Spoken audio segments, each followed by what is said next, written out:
Okay. Greetings, everyone. Coin here, or Swirling Vortex. Today I'm Swirling Vortex, right? Honestly, these two identities have become just so intermingled with me that I do not know which one I should be using at any given interval. That's okay. We can take that journey together. Or you can call me Steven. Any one of those three things. Welcome back to another episode of Grim Dawn, Dawn of Masteries, episode 12. That's right, we've done this a grand total of 12 times. Last time, we proceeded to have an in-game... That's not true. We proceeded to take a journey down the Port Valbury portal. I wanted to show you guys the complete journey through the Port Valbury challenge dungeon, but we never really got the chance to complete it. We made it probably about 2/3 of the way through, and then crashes happened and we just became unable to do anything. So I called it, I think, maybe 20 minutes before I was supposed to last time. I hope to be able to go all 4 hours today. My apologies for being late. I was doing a audio test with a potential debatee for a stream I probably intend on doing next Sunday. I'll go over more of the particulars of that later. For those of you that are on YouTube, you'll want to be on Twitch for that. That it'll be interesting, to say the least. Fun? I don't know. If you want to leave topics of spirituality if you want to interpret topics of spirituality and whether or not religion should or should not exist as fact, and you think that's fun, I'll leave that up to you. And debate that internally for yourself. But that's not what we're here to do. We are here to finish exploring Port Valbury. This is about as far as we got. We're going to change directions. We're going to start traveling south. Also, I've turned off Grimmist, as is to be expected. When you turn off Grimmist and you reset your mob and enemy densities back down to where they're supposed to be, as well as the elite spawn rate, we're left with... We're like on target for where we should be. Oh, nice. And of course, because we are entering the challenge dungeon again for a different third time, we have different effects while we're here. We're drained. We don't have as much health regen, but we gain poison and bleeding resistance, as well as 6% to our maximums, which is really good. Being able to resist bleeding is kind of a big deal in Grim Dawn.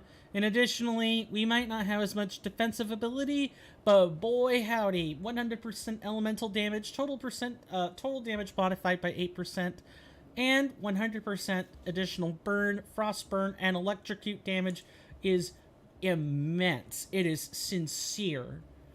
This was the kind of thing we absolutely needed. Now that we're here, we're absolutely going to pop all these potions, especially because our Grimace settings are turned off, so the enemies are not scaling with us as much as they normally would. So it's very imperative that we do everything we can to boost our consistency and damage output as much as possible. And then we're going to apply all these ointments. Alright, I think we're good. Alright, let's get to work. We still have a whole 2 quadrants to do. We have the actual high town and the castle itself.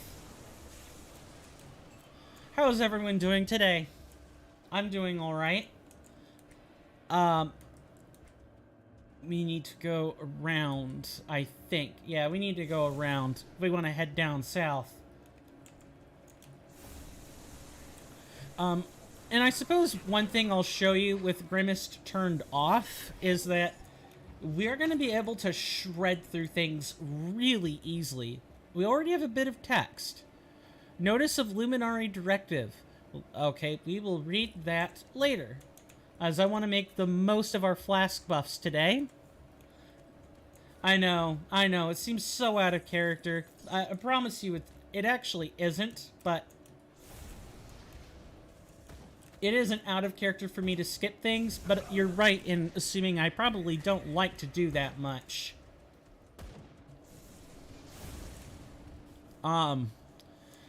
So, we're 12 episodes in. What do people think of the series? For what it's worth, I want to take a quick moment to just congratulate and thank I'm the Winner, the YouTube channel, for subscribing to the channel and commenting on episode 11. That means a lot. Thank you very much. They and I have had a semi-robust comment thread going about, what their masteries are, and, commenting on Grimmist, and the fact that you can still learn new things, even from software and mods you think you know well. If Grimmist is turned off, the enemies don't really scale with you in quite the same way. They do still have some scaling, but not as much as you'd think. Alright, we want to try to make it to frost armor. I think that was our goal. We're looking for defensive viability at this point, and anything we can do to get us to that point faster will be beneficial. It's just going to take a lot of effort. Additionally, I did try looking into some gear beforehand, but in order for us to make any additional changes, because there's a very nice necklace that will be very useful for our build. In order to actually wear that necklace, we need to make something called an arcane spark. Arcane sparks are basically a type of rare component that you apply to rings and necklaces, and then give energy leech and all kinds of other useful stuff for casting. But we need to be respected with the Black Legion, and we're just not there yet. Read that page later. Additionally, because we're not at a higher difficulty trying to do, or a higher level of Grimmist trying to do these, I am actually going to ignore my rule and pick up all the greens that I possibly can, because we still want to make money. 1,800,000 bits is a lot. Yeah. Me and my insignificant wretchedness just absolutely thrashed you and your insignificant spell casting, you ethereal monster. Where is Richter Belmont when we need him? Say, die, monster. You don't belong in this world. Yeah, we need one of those. Maybe we could... You know what? I just realized. We're the Belmonts. We became the Belmonts in this world.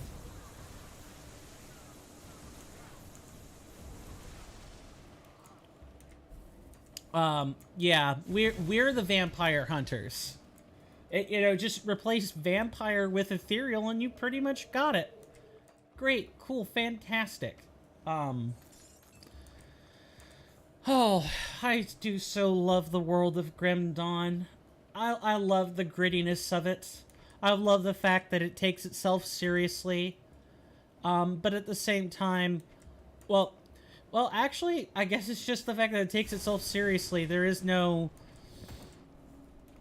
lightheartedness to it. It doesn't try to diminish it with humor, except in like the occasional passing moment of a joke. And those are very rare in Grim Dawn.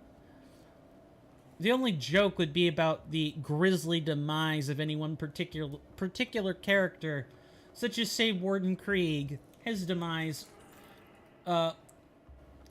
maybe humor isn't the right word. Maybe irony. Irony would be a better word. Lots of stuff in Grim Dawn can be ironic. Especially when you consider what we, the player, represent to the big bads at large.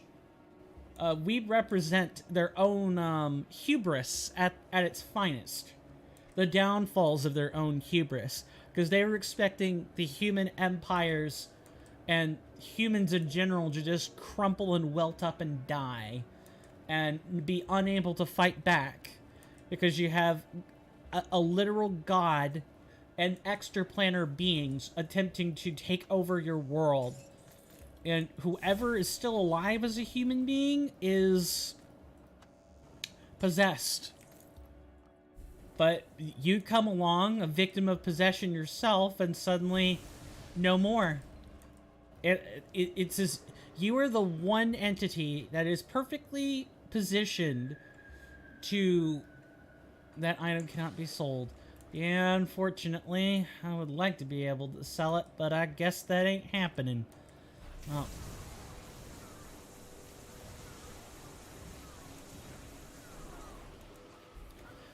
I think these mages have like a force shield or something.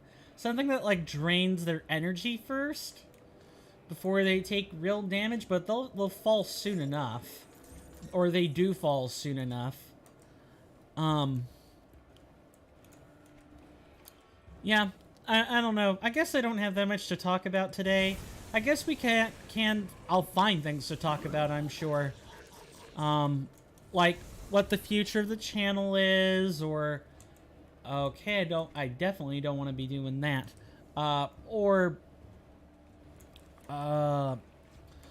You know, what my plans are after Grim Dawn. Like, you guys already know some of what I'm doing.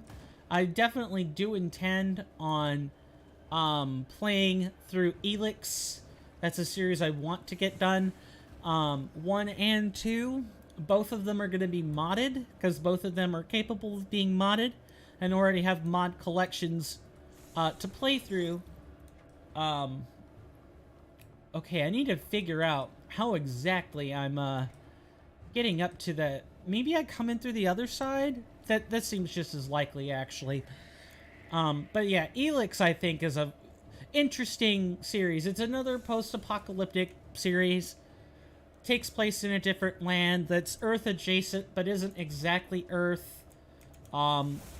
It's great. It is clunky, but when the publisher or developer is like Piranha Byte Games or something along that, something along those lines. The same company who was known for making Risen and Gothic, like Gothic Arcania 4.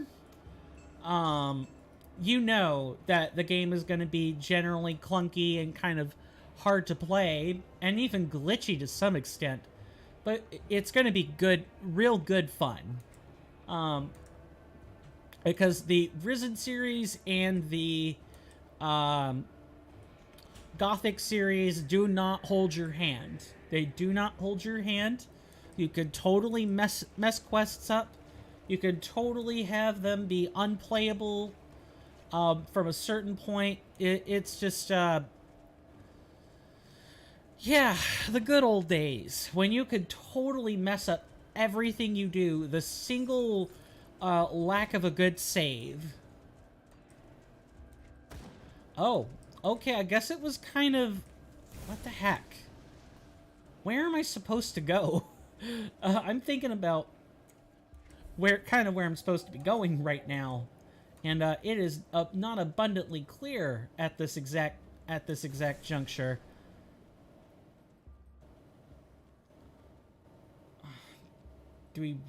I can't even wrap around. That's how much I don't know where I'm going.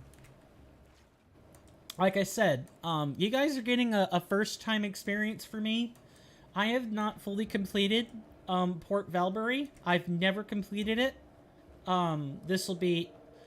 And really, outside of, like, the initial cellar area, or, like, the cave area leading into Port Valbury, like Old Town, I've never... You guys are getting the first-time experience right along with me. I have no idea what I'm doing.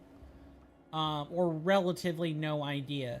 When we get back to Homestead, I'll have a much better idea of what I'm doing. But until then, no, not so much. Nice, nice. I love when a good zapping goes accordingly to plan. I don't generally like completing these challenge dungeons at non-grimaced settings because Scintillist is a very powerful set of skills. Like, that mastery is home to some broken stuff. And broken for this mod, not just broken in terms of Grim Dawn, because half of the stuff in Grim Dawn, Dawn of Masteries, could be considered unbalanced in terms of the game.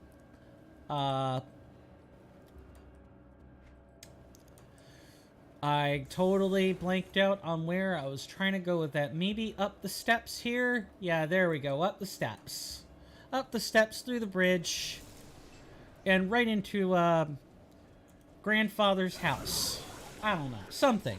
Something along those lines, right?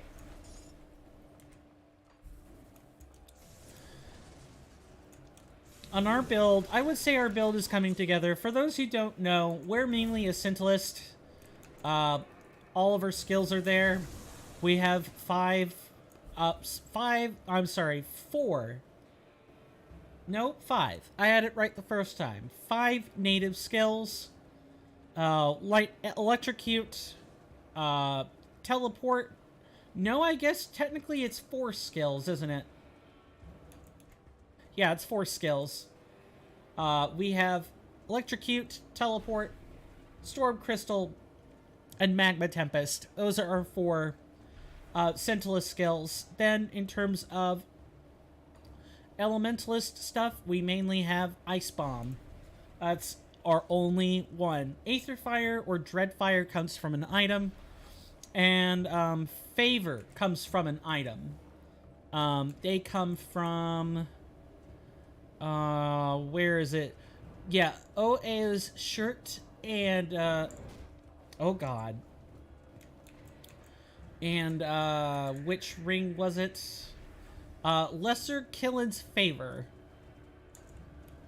Those are the 2 items that are granting us skills right now. We'll surely get more items that have skills, but in the meantime, I am more than happy to be satisfied with those. The only other skills that are here are just damage boosts that come in the form of augments applied to our item, or weapon components applied to our items. 1 for fire and 1 for lightning, because that is what Scintillist focused on, is fire and lightning. The only ice skill we have is Ice Bomb, and that is for spacing only, as I've already explained to one commenter, or, you know, today's shout out subscriber. Thank you again, seriously. Hopefully that's the, start of something good. I look forward to being able to talk with more of you. I do, respond to comments. I'm not the best at responding to comments, but I do at least respond to them. If it's something that it doesn't warrant a real one, I will at least acknowledge it with a like or something along those lines. That way hey, I don't think I need to comment on what you said, but here's like a thumbs up or something.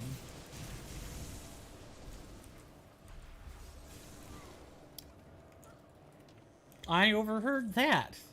That an archmage somewhere nearby? No, that must have been the death quote of the human we killed right there.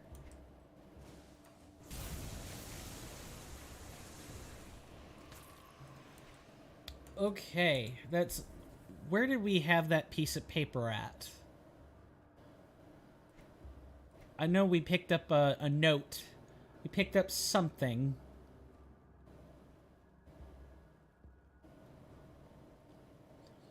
Am I delusional or what?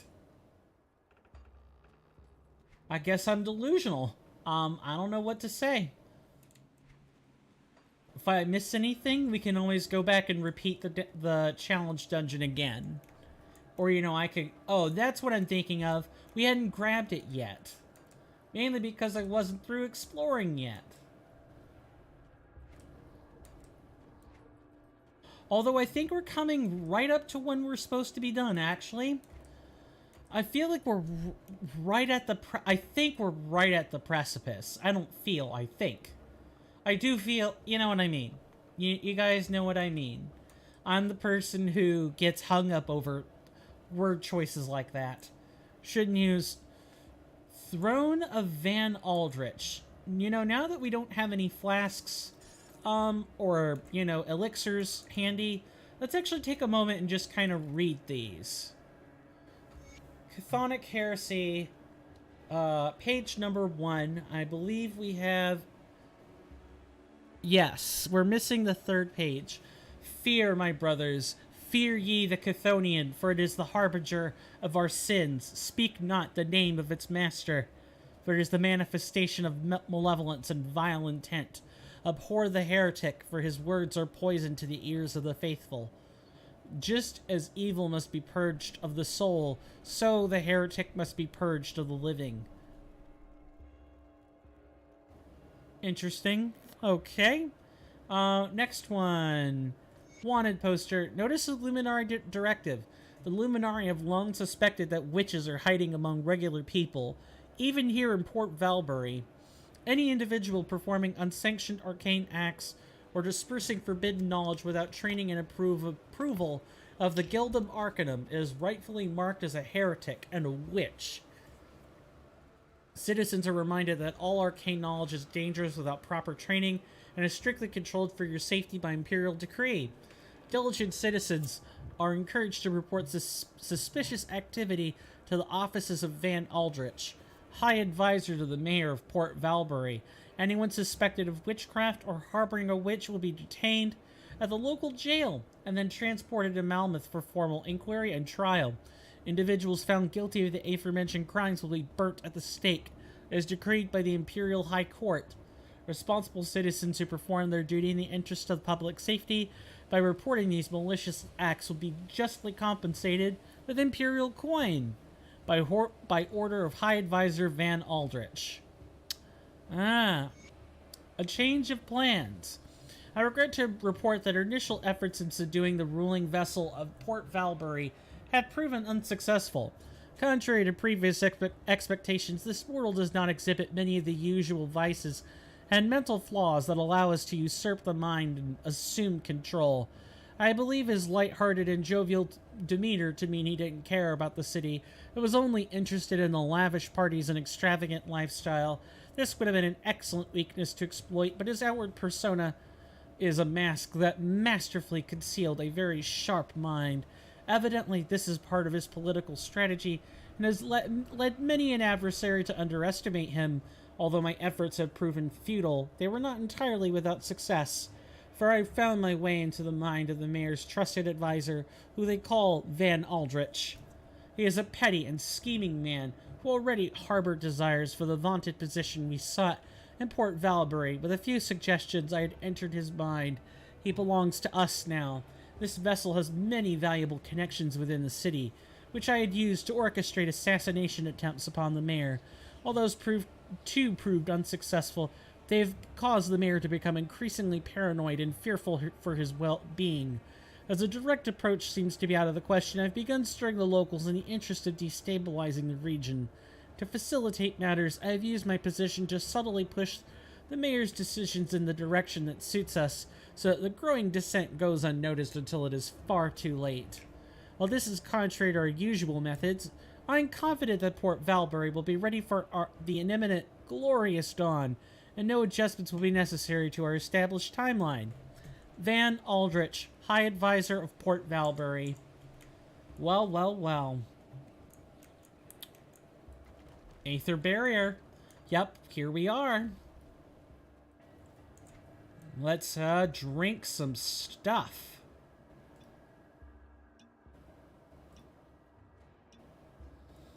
And I will walk in and turn right back around and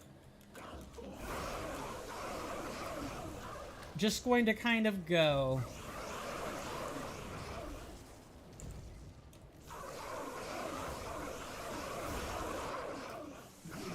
Basically, these guys are kind of meant to be defeated in a council-style fight. where as you kill one of them, the others become stronger.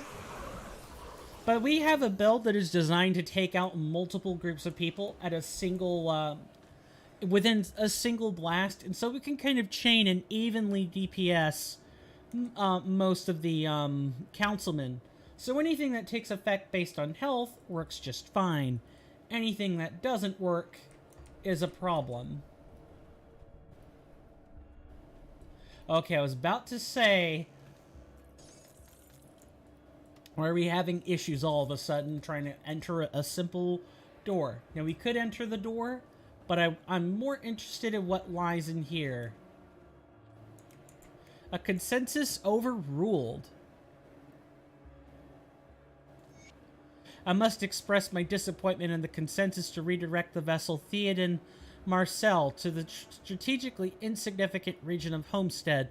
While I realize that the unexpected and still unexplained sudden disappearance of Anasteria has left the region woefully unsupervised, I believe the attention of the Shaper of Flesh is better served in Malmouth, where his grand work can continue without interruption.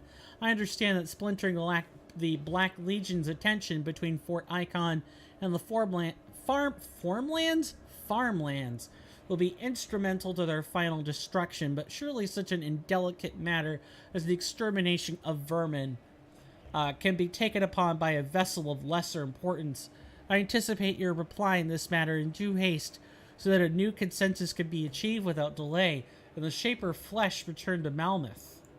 Overlord Aldrich.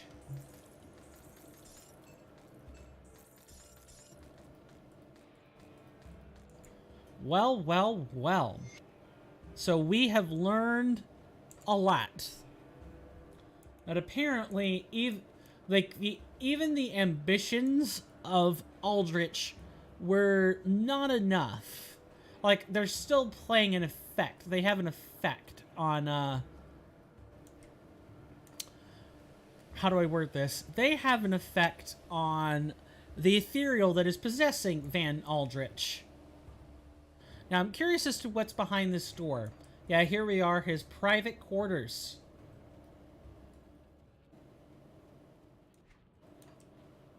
Alright. Who are you? Nobody but Aldrich comes down here anymore, unless Von Aldrich lies dead. No, far from it. The horrors I've endured at the mercy of Van Aldrich will haunt me to my dying days, but I must endure for my baby Alice. Yes, he sent her away on the boats to Malmouth. I begged him to leave her with me. How could he just send her away like that? His own flesh and blood. I can't bear to think of my beautiful little girl out there all alone with monsters. Come with me, I can lead you to safety. No, I can't. I can't just leave my precious Alice. I have to go find her. Ma'am, you won't make it out there. I've seen such horrors down here, locked up like an animal. Every night he came to me to play his little games. I can't leave leave my Alice to such a fate or worse. I have to find her. Are you sure? I can find Alice for you. Yes, I'm sure. You rid me of that monster and I thank you. But I must go and find Alice. She's my baby. I'm all that she has left. I understand. Be careful out there, ma'am. Wow. Excuse my French, but damn. I'm glad we checked that. I didn't even think. I thought maybe it was like a private stash of goodies. But no, he kept a whole person locked up here. Disgusting. I'm glad we put him and his cronies down. Overlord Van Aldrich. Overlord of my dead feet. It's more like it. Let's escape the city. We'll make it through. You can follow me. Alright, so we're out here now. Now what we're going to do is go back to Homestead, log out of Homestead, or log out inside Homestead, then go and reset Grimmest and push for the conflagration. You're going to need to, we have a lot of work to do. And 3.5 hours to commence the reaping. And by reaping, I mean reaping of ethereal life. A natural, arcane-infused life as we know it. That is what I mean. No one can touch us. Our skills shield us from retribution. Only thing that really scares us is random teleporting mobs. That's it. Anything else? That sounded like a wet fart. I'm totally sorry. Because my mouth was just kind of sticking together there. Oh, I'll point something else out. Well, we don't exactly have, we do in fact have a blacksmith. I just didn't see him very well. His name is Valdric. He is the Legion Smith. At Respected, we do get access to the Arcane Spark, which will be very useful for us. It is basically a much better, what is this? Restless Remains is kind of a better no, there's a different one I'm thinking of that's, better. It's an energy leech component. My Nosferatu character would love it. Might be able to find it. Energy leech. Life leech resistance. I know it's here. I just gotta find it.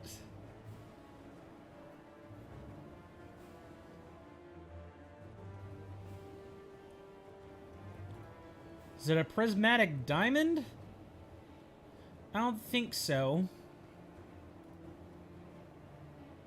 No, I think it's something else. Not particularly important. Let's go back to the quartermaster and sell our precious loot.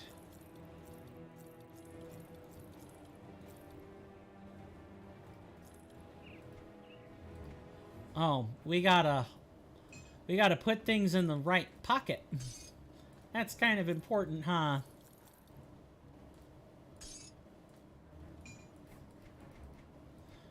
You know, that can happen when you don't actually leave the right bag tab open. The game will just throw stuff in the active backpack pocket you have. So if you want to make sure that doesn't happen to you, double check your bags before you just close the inventory. And I opened and closed my inventory multiple times and still didn't check. So make of that what you will. It's not ectoplasm, that's like the really basic component. I'm really just at a loss for trying to remember. We have dynamite. One. Let's actually put these back first.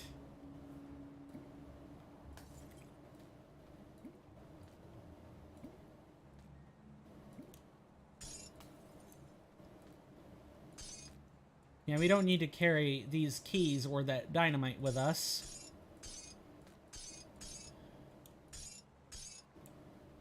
And we can put back... We can actually, like, stack our potions properly. My goodness, we don't need to be traveling with so many of them. Alright, let's keep going. Oh, hang on. Nope. 1, 2, 3, 4, 5, 6, 7, 8, 9, 10. Nope. 3, 6, 9, 11. Miscount all the time. Now, in terms of, like, dismantling, no, we don't have anybody that does that. For that service, we do have to go back to Devil's Crossing to do it. But it isn't a big deal. It's not a deal breaker for us to do that. So what do people think about the lore? There's a lot of lore there, and I'm quite sure we're still missing pages of it. Alex Elmsworth. There is a person here that I kind of... was really, really, really suspicious of. That is very much the wrong, that is very much the wrong button. Not that we had our rift in a particularly advantageous position in the first place. Let's go.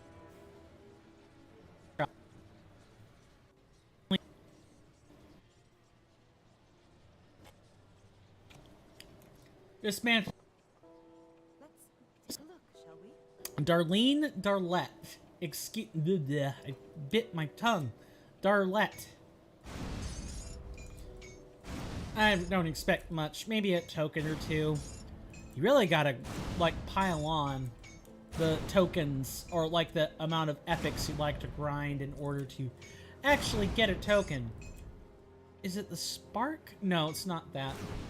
It's bothering me. I want to find so badly what that particular component is, and I'm just not finding it. What I can probably do is check the components in my bank for something with energy leech on it, and I'll be able to point to it right away. Once I find it. Like, yes, this is the one I'm talking about. It's bothering me. I need to know.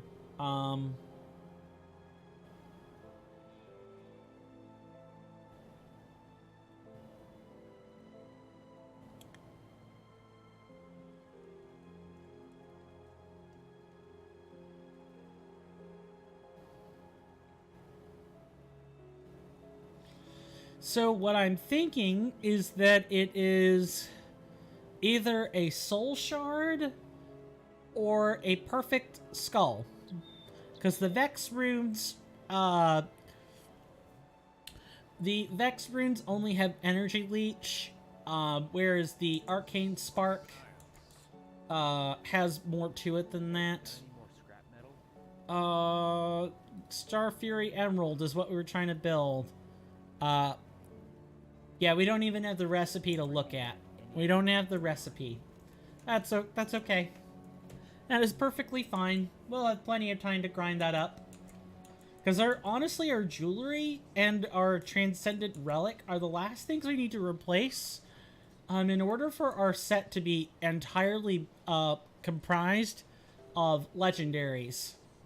Entirely comprised of legendary gear. That'll be some real fun. Now, we could go north and go do the main quest, but we need to go... We agreed to recover some lost cannons. We're going to find those in the conflagration.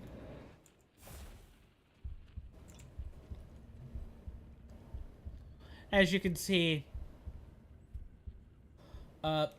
even the conflagration is just considered dangerous.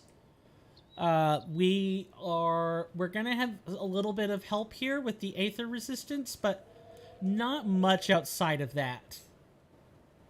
And the conflagration is a fun place if you like getting burned every 5 seconds.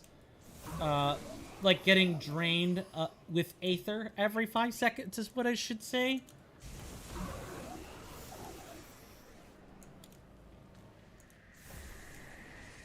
Oh, I'm still just forgetting to come back. Don't come any closer.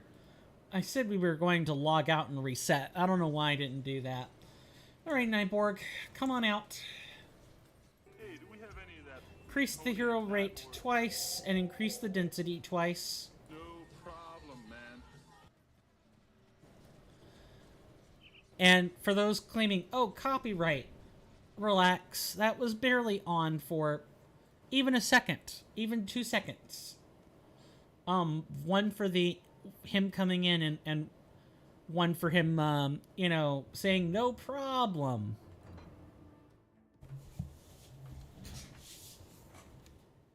But Grim Dawn's a lot of fun. Vanilla or I specifically logged out in Homestead. Why did you put me back here? Okay, is the spawning point just set to Devil's Crossing? How is that going to work for, like, Ashes of Malmouth or DLC areas? I get that's why you have a map and all, but That still seems a bit butt backwards. If they give you a new hub town, you should totally just be able to log out at that hub. It's like at the different acts of Diablo 3, you can log out within those various acts, and you will be right back where you were, or you'll be back at the hub world or the hub town, wherever that is. It'll be where you can be provided merchant services and stuff. So I kind of find it butt backwards for it to work any other way. But hey, That skill's not ready. oh, I need to be careful. I don't want to die. So, do you want to die, or do you want to die, like, enemies in the game? Because I can give you death.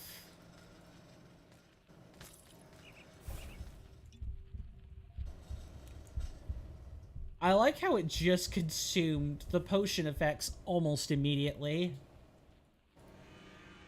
Also, yes, don't forget your buffs, children. They're incredibly important.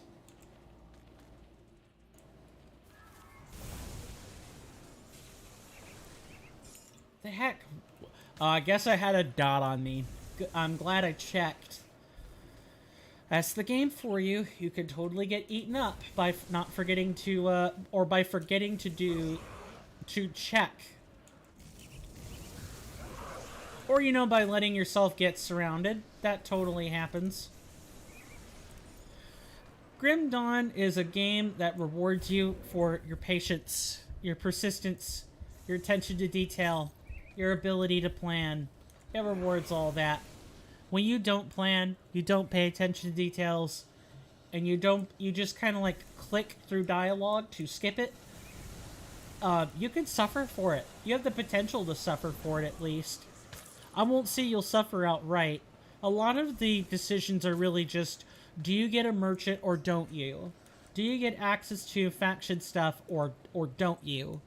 The only really big consequential thing we've had so far is the Order of Death's Vigil versus Kaiman's... I'm sorry, I'm forgetting something already. Kaiman's Chosen. It's literally the biggest thing is just getting one faction over another. The rest is just, did you do a good deed? Did you save someone? Or were you not paying attention and inadvertently got people killed? Because that could totally happen. If, for example, we went and, 2 episodes ago, I think, we went and talked to a group of people who were on the run. And one woman commented about her nightmares and how she wasn't able to sleep. Her nightmare was constantly... was hearing the screams of a small human girl over and over and over again. And running for her life and not being able to get anywhere.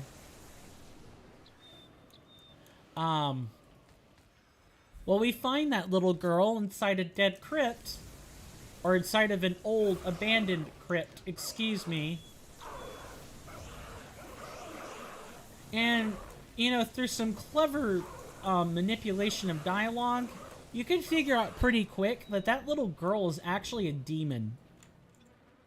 Lying in wait, and is just in hot pursuit of humans to consume and taint. Like, claim their souls, like consume a soul. You can bring that little girl back to those humans, and the next time you go through that encampment,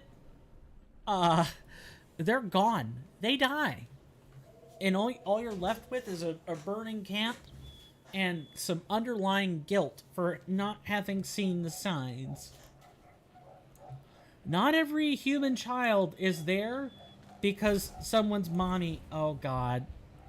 Not everyone's human child is left in a crypt. Come on. And you shouldn't believe every story you find. You definitely should not believe every story you hear, because people are out there in Grim Dawn to swindle you, to survive. They will do whatever it takes to survive. They will put their interests ahead of your own. And they will have no problem doing it. Because everything in name of survival. Survival of the fittest. And survival of the fittest for humans is having a good eye for character. And being critical of the facts that are presented to you. Are they really facts? Or are they just the machinations of someone making up facts to fit their agenda? Whatever that agenda might be. Is it a good agenda or a bad one?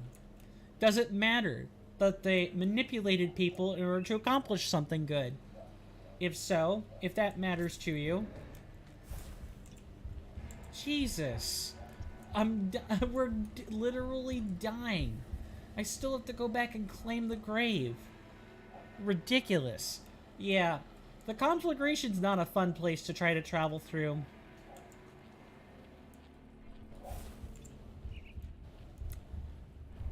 Oh. My hair begins to stand on end every time we go march through the fires of the conflagration. Just because I never quite know if I'm gonna make it out in time, even without the teleport. Actually, I couldn't think of doing this without the teleports. I can't do that yet.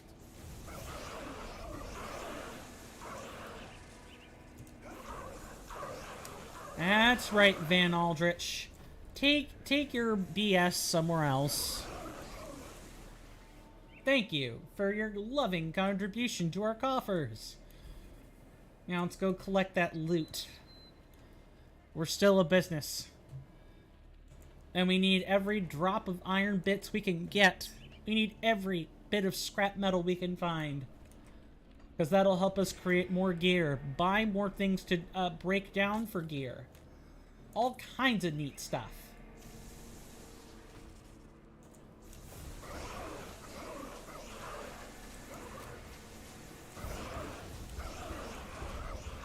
Okay, I'm out. I'm out. You wanted me to be out? I'm out. Can't do that yet. Jeez. Talk about pushy. Don't worry, we'll find another Councilman Garl with just as much pushiness to them as any of the other bosses that we have met already inadvertently. Yeah, you're not supposed to find Overlord Van Aldrich just creeping around the conflagration. He's only supposed to be a challenge dungeon boss. So that is one thing I will say about Grim Dawn, Dawn of Masteries. It's not really a problem. It's just something you should be aware of. If you're trying to, like, play things in their intended order, play the game in the intended order, meet the bosses only when you're supposed to, play vanilla first. Go play vanilla first. No one will judge you for it. Grim Dawn is a perfectly fine game on its own, and it does not need assistance. If you're willing to play, it doesn't need assistance to entertain you, so long as you are willing to play by the rules. If you don't want to play by the rules, then there's Dawn of Masteries, Grimmarillion, and some others that are totally out there now that you can go find.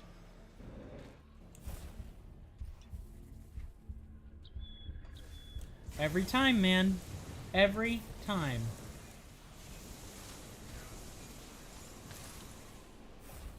Alright. Got him. Easy. Every time.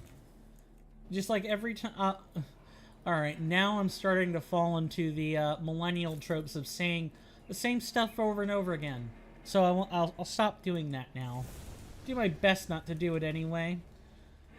So, the conflagration, other than being, filled with patches of crackling aether fire that scorch the earth, the only other feature of this wasteland is the fact that, whatever ethereal you don't find, there's almost a grobel that has been ethereally corrupted that you will find that should be in place of one of those ethereals. Like, there will be just as many corrupted grobels as there are ethereal soldiers, I guess is what I'm trying to say. Oh, and we'll find some chthonic entities as well mixed in all this.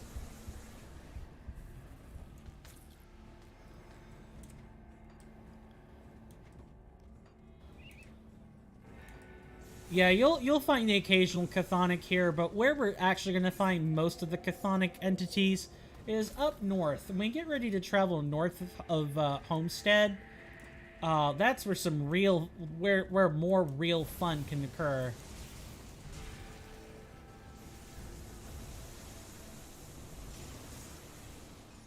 Beautiful.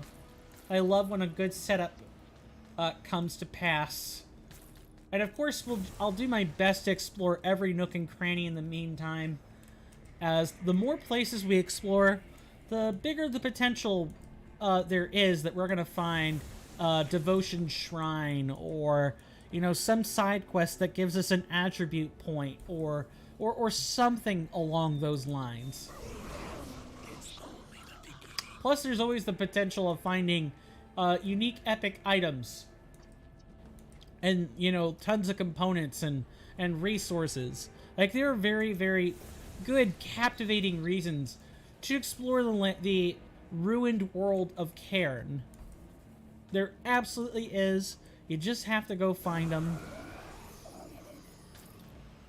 And hopefully, I intend to show you the captivating reasons to play the game for yourself.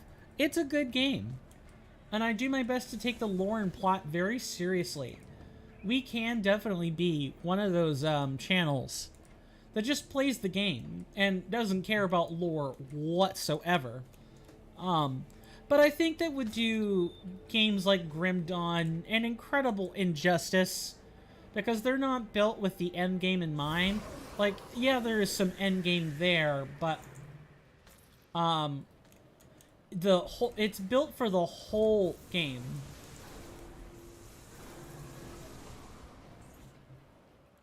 The single player and the multiplayer is where it's at. It's the whole package. The whole package deal. And really, I just think it's very important that you don't just spit on the effort that the devs, or, you know, the sub-team that's in charge of the story. It's very, very important that we take the time to really soak in the story they're trying to tell us.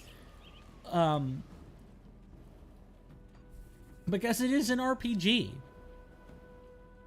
Claim this for the Black Legion. Right, yes, we have this. Good, good. I think we're good to go north after we turn that in. We'll see.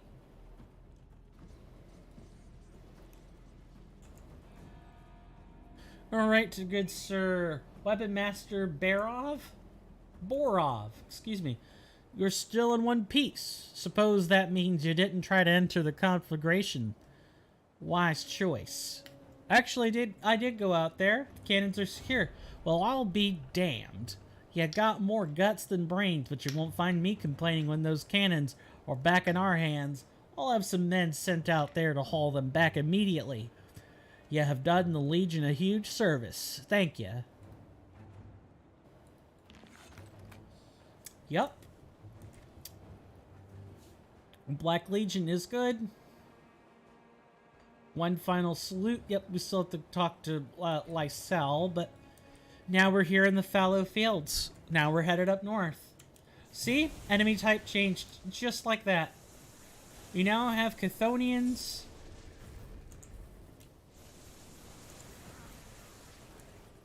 Humans. Instead of, you know, undead and ethereals. And we're gonna find, things begin to take a bit of a different turn in this portion of the act pertaining to Homestead. And just beyond this point will be where we, you know, we begin to undertake quests that pertain to the faction we chose. Now, what I've decided to do, about, you know, Kaiman's Chosen and the Order of Death's Vigil is I'm gonna make I specifically have already made a character, and I'm gonna grind it up to about the same point where we are, where we've made the choice about the factions. I'm gonna go with the Order of Death's Vigil with that character, and when we're done, when we get ready to do DLC, before we do the DLC, I will have that character ready for us. I will have that character in a position to where we can just do those quests. We will be seeing some content over again as a result, but I just think it's important that if I give Kaiman's Chosen the light of day, I should make sure to do the same for the Order of Death's Vigil. They can't all be bad, right? Surely maybe there's some truth to Empyrean's a radical god that seeks only to care for its own kind, and there's a reason it was sealed to begin with. Perhaps that should be taken seriously. At least that's one way I'd like to frame it anyway. And if nothing else, I just want to give you guys the complete experience from top to bottom. I do want to take us through the Crucible, at least a little bit. I want to show it off. I don't know what the Crucible is going to... I don't know anything about it. So when I get ready to show it off, I will come to you with answers. I will have done my homework. But, That skill's not ready. oh, burning. Burning so much. Okay. Yeah, this place could be... Look, if you're signing up for modded experience, you're signing up for a rough time, especially if you crank up the mod. Like, look, we have a mix of non-scaled and scaled enemies. Like, look, we have Chthonians who are level 44, Adjutants who are level 68, and we have elites that are like 72.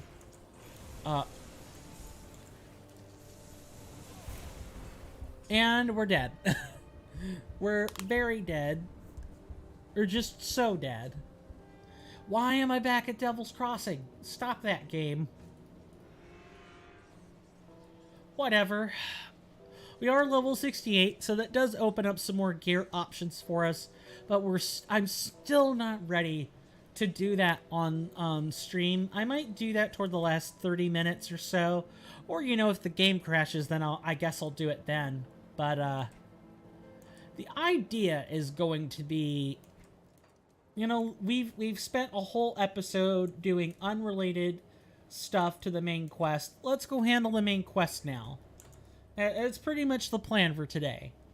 I specifically turned off Grimace so that we could get through the challenge dungeon. And then I will probably, I don't know, I've thought about recording some content for posterity where I show that I can do it at an appropriate challenge level, and that I'll probably just record through. It'll be silent. I won't commentate over it. It'll just be, hey, I'm not, you know, BSing you. I do know what I'm doing, and here is video proof of that. I don't know. Maybe I'm projecting my need for a complete account onto everyone else, but I know there are some people out there who would appreciate that. I don't know. When I'm saying I don't know entirely too much.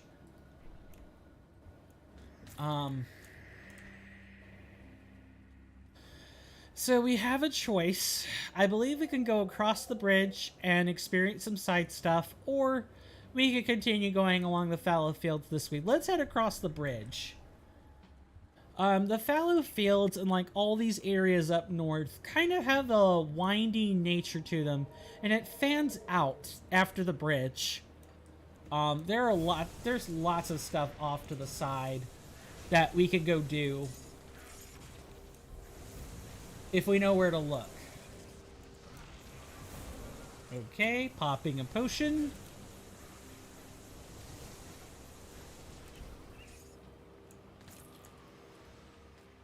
Yeah, there's tons of fun things we can go do.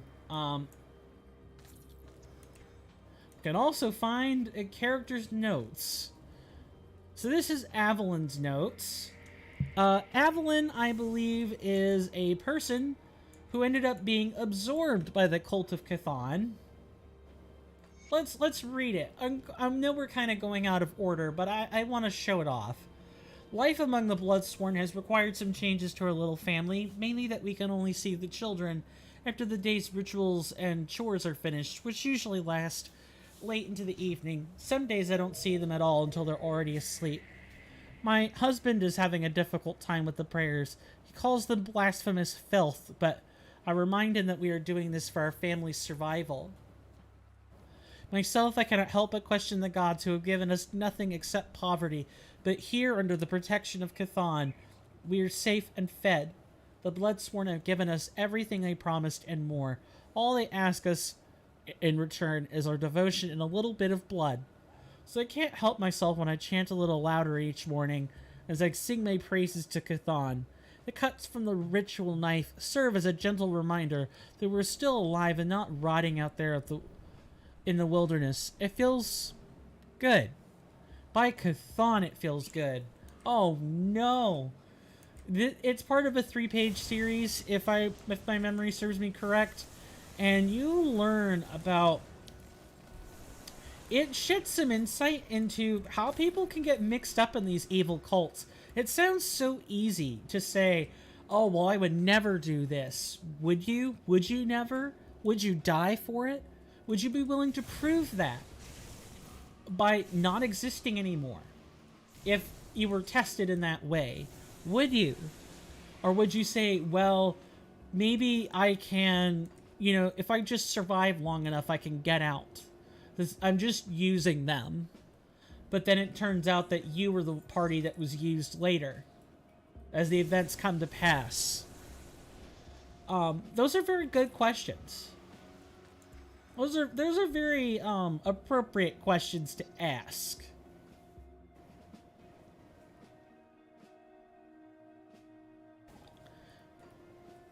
Would you be willing to, I don't know, sacrifice other human beings so that you could survive? Like, it's you or them.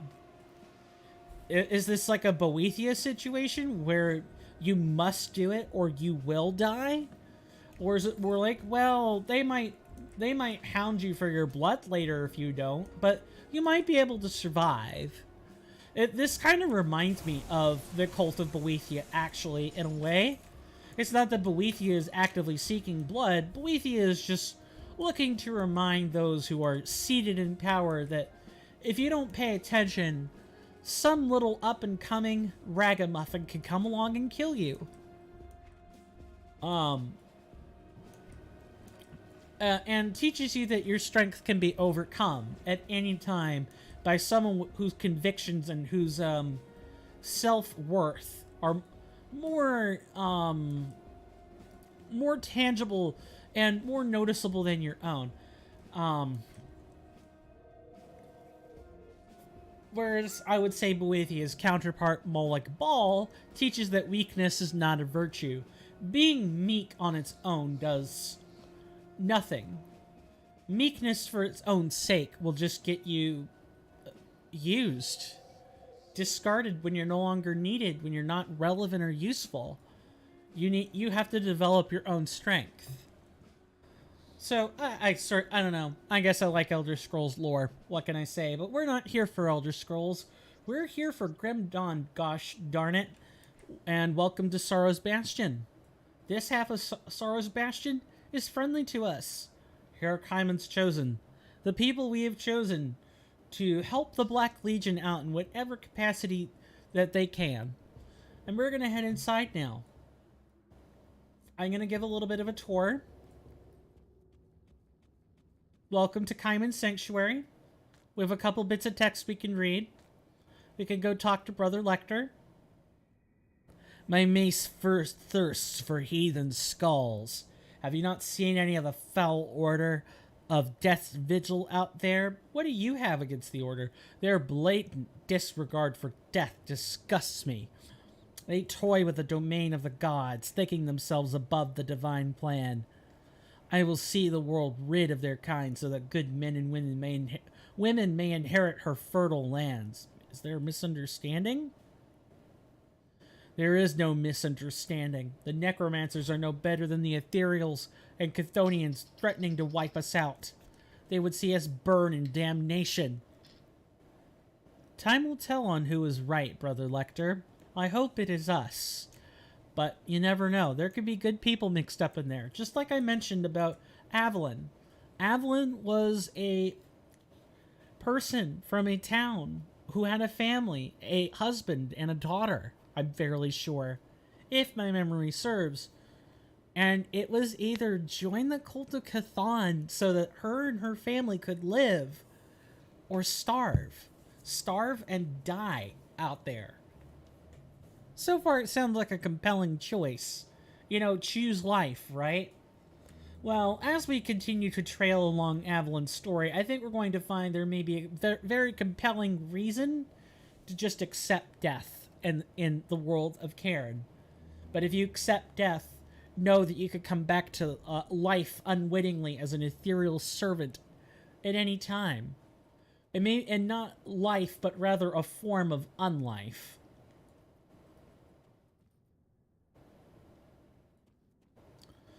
Alright, Sister Thadia. Welcome, brother. May Empyrean be your light in the encroaching darkness. Empyrean? The light bringer, the eternal flame. Empyrean is the savior of humanity. Return to us in our darkest hour. Father Kaiman communes with Empyrean, delivering the Divine One's will to his chosen. How do I commune with Empyrean? Empyrean only speaks to Father Kaiman. We are not permitted to disturb him during his visions. Seems convenient. Do you not have faith? None who have witnessed Father Kaiman's work would dare question his connection with Empyrean. I don't question, I want to experience it for myself. The Blessed Father has walked through flame and emerged unscathed. His very touch banishes Chthonians to the void. It is an honor and a privilege to be one of his chosen. Have you seen him do it? How do you know that he isn't just playing you for big sucker right now? But we don't say this to Sister Thadia, because if we do, we die. Don't challenge religious zealots to a battle of theocratic debate. You will lose. You will lose because you will be unable to talk to them, and not because of anything you have to say. I will need to see this for myself.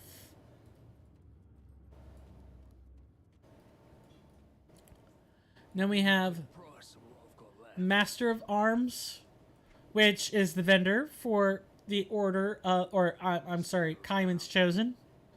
And we have Kaiman's Supplier. Kaiman's Supplier is more like a general vendor that you have access to while you're here. I definitely recommend that you take advantage of this vendor, because it's a long way from like Fortstead. Wow, I just mixed up two areas completely. Homestead and Fort Icon. That's the next place we're going, is Fort Icon. IKON, Icon. And hopefully,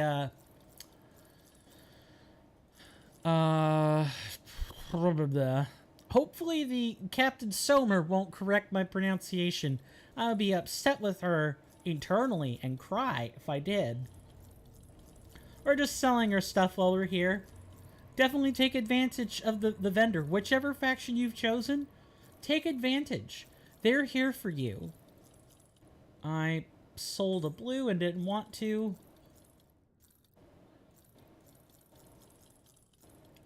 All this loot is good for our wallet. Eventually, as the number of greens increase, we can go through and start, tinkering with the loot filter further. And maybe we don't have to worry about it. I will say, we're talking about loot and other stuff, and we're kind of talking about a game whose premise, whose half of its premise is on its loot system, right? Let's put the pages somewhere where I can easily see them. I've thought about, as part of like our Discord incentives and like wanting to build a community in something, I thought about maybe playing through Path of Exile on either the Twitch or YouTube channel. And since it's like a free game, everyone can play.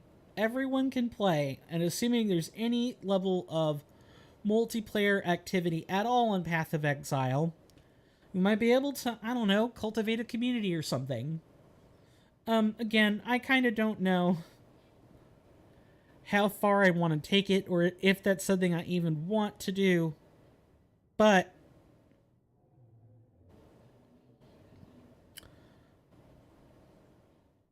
sorry, I'm making sure there's nothing important on my phone. My mind blanked too. So I guess what I'll say is, that's what I've been thinking about, is just cultivating a community. I'm not sure how I want to do it yet. Like, we have the Discord, set up. I just have to finish getting the monetization features ready. Don't worry, there'll be free ways to get in. Especially for YouTube folks, that's where we are today. I do not know. I'll come up with something, because on Twitch, I gift a sub every 15th of the month. And the person who gets that sub gets in automatic to Discord. It's a way of like giving back to you guys. But on YouTube, you guys don't have this yet. So I don't know what I'm going to do. I want to do something. And I could say, oh, well, I could gift membership. But you got to have 4,000 views for that. You got to have like 4,000 subscribers. You got to have so many view hours. It's a high hurdle to climb. And may the light of Empyrean guide your path. Hello, Brother Alluvius. If I can I get him to say it again? May the light of Empyrean guide your path. Okay, I might be able to get a voice formulated for that. One moment. You are the one the Legion sent. You are later than I expected. You wanted to speak with me? If you wish to prove yourself to the chosen of Kaiman, then first I require proof of your purity of spirit. Show us that you are not aligned with the forces of the void. What must I do? The vile cult of Chthon has long been an agent of corruption and chaos within Cairn, but their activities since the Grim Dawn are reaching catastrophic levels. Even now, they summon creatures from the void using their heathen blood rituals. These rituals must be stopped at any cost. The cultists are known to use special seals of binding when practicing their art. Their most powerful members often carry them on their person. If you are truly interested in Father Kaiman's mission, then you must recover these seals and bring them to me, so that they could be incinerated in Empyrean's fire. Empyrean's fire? Yes, the sacred flame of Empyrean, the light of the world. Empyrean, the first of the gods and protector of Cairn, has returned to us in our darkest hour. His will is made known to us through Father Kaiman, our prophet. Do we have seals? Yes, we have 8 chthonic seals. Are these the seals? Good. Without these, the cult's rituals will suffer, and their foul implements will burn in righteous fire. You've proven yourself, Initiate. Are you prepared to fight in Kaiman's name? What does he require? You have crippled the cult's rituals, but that is not enough. So long as the cult is allowed to act without fear, they shall wreak havoc upon what's left of humanity. We have tolerated their movements for too long. What must be done, Brother Alluvius? Father Kaiman demands that one of the cult's higher-ranked members be exterminated, but like the vermin he is, I speak specifically of Bolvar the Bloodbinder. This individual is responsible for more sacrifices to Chthon than any other cultist in the area. By Kaiman's will, hunt him down in the Blood Grove to the north and act out Empyrean's vengeance upon him. I will slay him. Your will be done. Empyrean's will also be done. You can also talk to a few more of these folks. We've talked to most of them. What about Brother Olnox? I have witnessed firsthand the atrocities of the Order of Death's Vigil. You cannot unsee a man having the bones torn out of his body and made servant of the godless heathens. What happened? I was out on patrol with Brother Hammond when we stumbled upon a lone necromancer. We've been warned about their power, so we chose to avoid him, but he saw us. Before we could react, several of his skeletal minions descended upon us. Brother Hammond, may his tortured soul find rest, was torn apart by the skeletons, and that's when the necromancer performed his dark ritual. I ran for my life. Perhaps I should have stayed and avenged my fallen brethren, but by Empyrean my legs would not obey. Am I a coward? No.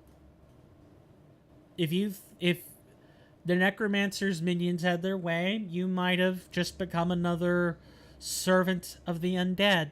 You live to fight another day. But maybe perhaps have some courage next time? Someday you're going to fight in a battle that you cannot win, but you must fight anyway, because other people depend on it. Be courageous then. But in random kind of lower stakes events, no. Run. Do not fight. I thank you. That day has worn heavily upon my soul. Nevertheless, I shall see Brother Hammond avenged. As you should. Avenge him.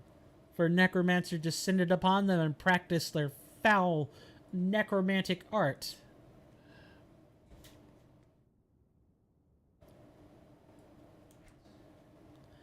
And, of course, we'll go over to the other side and quickly be greeted by enemies that are hostile to us. The Order of Death's Vigil is not very happy to have, like, an extra, almost all-powerful opponent, working with the likes of Kaiman's Chosen. They would rather have us join them in their battle, in their fight. I think for me, in particular, like, yes, the Arcovians torturing, oh god, I'm forgetting it already. Who is it? Urubaruk. Yes. Even though the Arcovians tortured Urubaruk, and it was wrong of them to do that, Urubaruk did something much worse. He gave them a wasting curse. And not just a wasting curse that results in the death of the current generation, but a wasting curse and a transmogrifying curse that transforms children into harpies. He completely erased the Arcovians for who they are and what they've done. Whether that's right or not, I mean, what would the Arcovian Empire have gone on to do? Would they have challenged? Would they have challenged the other empire, the Imperial Empire? Would there have been a battle between the two? Would there have been an unstoppable force between the two? I don't know. It's the alternate what-if scenario that you cannot possibly account for. But it's interesting to think about. Okay, yes, we are already hostile to Death's Vigil, Order of Death's Vigil. And we can totally just barrel through and kill them. And to be quite honest, it probably doesn't make much difference whether we do or don't. So let's go inside. Probably get killed, so I'm going to put a rift right out here. But we're going to do... Your standing with Order of Death's Vigil does not permit you to enter here.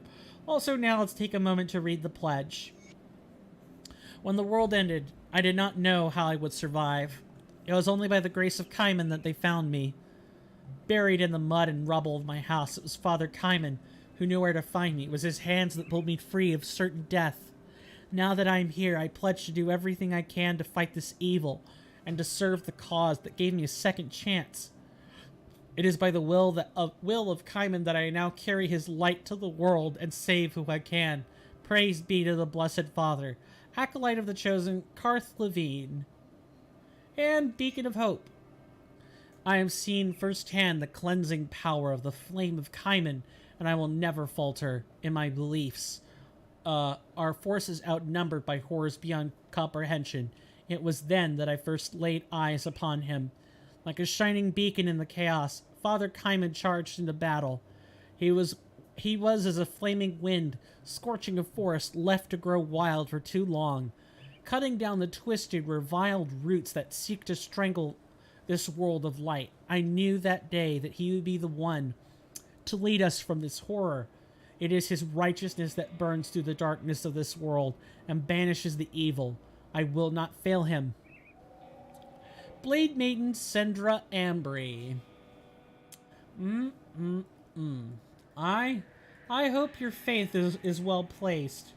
Because if there's anything the SMT guideline or timelines have shown, Shin Megami Tensei, for those who don't know, is that sometimes even the Lord's righteous light is capable of being misused and appropriated by vile fiends that will do nothing more than simply masquerade and use it as a shield for their own nefarious purposes. Child pedophiles, regular pedophiles, murderers, and arsonists would seek to plunge and add to the list of reasons people might not want to worship any one god anymore, or never mind a myriad of them or a pantheon of them. Renal Oberic, I suggest you turn back, traveler. The Blood Grove is teeming with the cult of Chthon and worse. I've watched as a rift tore itself open before our eyes and sucked in several men. It vanished just as quickly. If you feel the air tingling with strange energy, back away immediately. What about the other scouts? Lost. Taken by the cult. The lucky ones died during the fighting. The rest? What else is out there? Black Mane Manticores are running wild now that there isn't anyone around to keep them away from the roads. Then there's the Order of Death's Vigil and the Kaiman's Chosen. Those two groups of fanatics have been at each other's throat for weeks.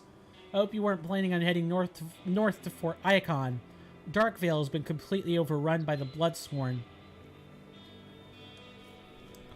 What was beyond the rift? The rift seemed to be highly unstable. The only scouts that went through did not do so willingly, and we never saw them again. They sound dangerous. Very dangerous. In fact, so dangerous, and I think I would like to alleviate the danger to my bladder. I jest. But what I would like to do is, of course, kill everything in bloody sight. Very easy decimation.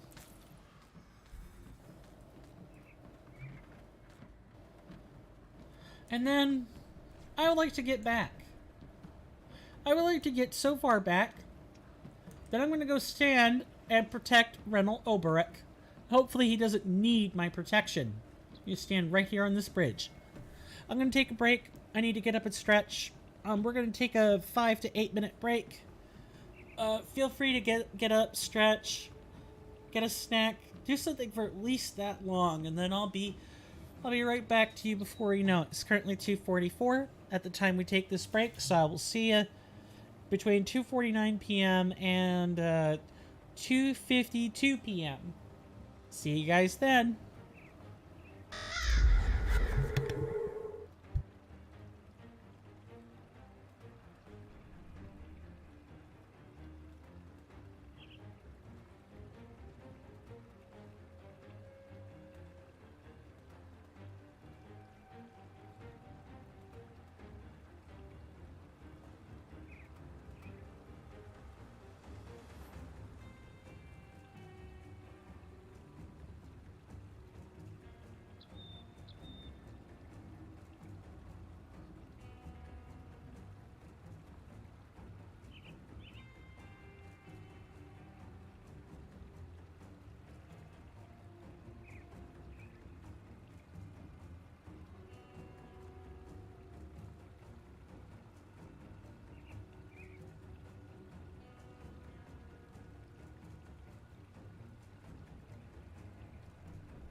I'm back, folks. Sorry about that.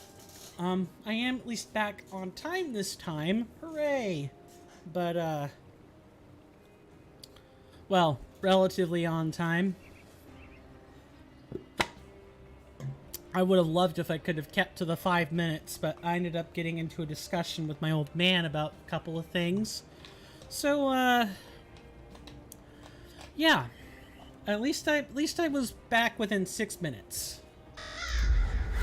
I'm just gonna check and make sure the live chat hasn't adjusted or changed in any way. And I'm also gonna make sure make sure I'm not using the internet. Just real quick on either of these. Okay, we're good, because internet will make stuff drain a whole lot faster. So if we open up our world map, we have a couple places we could go. We'll get into the Blood Grove. We need to find the captured farmers inside the Blood Grove, but we also have Gryver's Mill, which we have to go and clear out for the Legion. We'll also have to deal with stuff at Morton's Claim as well. Let's go to Morton's Claim first, which is a mine, by the way. For those who don't know, we can find some good stuff in the mine, like extra stuff to do. Morton's Claim is going to be occupied, or part of it will be occupied by Kaiman's Chosen. I already do not like how badly the game is buckling on this.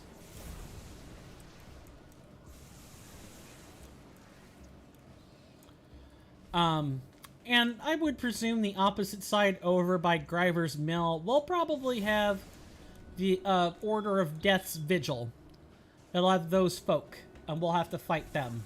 Yep, we already fight them right here.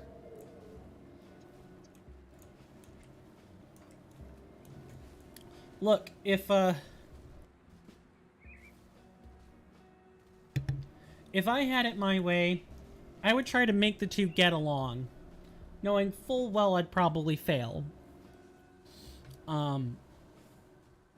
But it's not in the cards. We have to pick a side. Stay away from her. She might possess you too. She's one of them taken. Possessed by an ethereal to blend in with us normal people. We caught her trying to bewitch a wolf to do her bidding.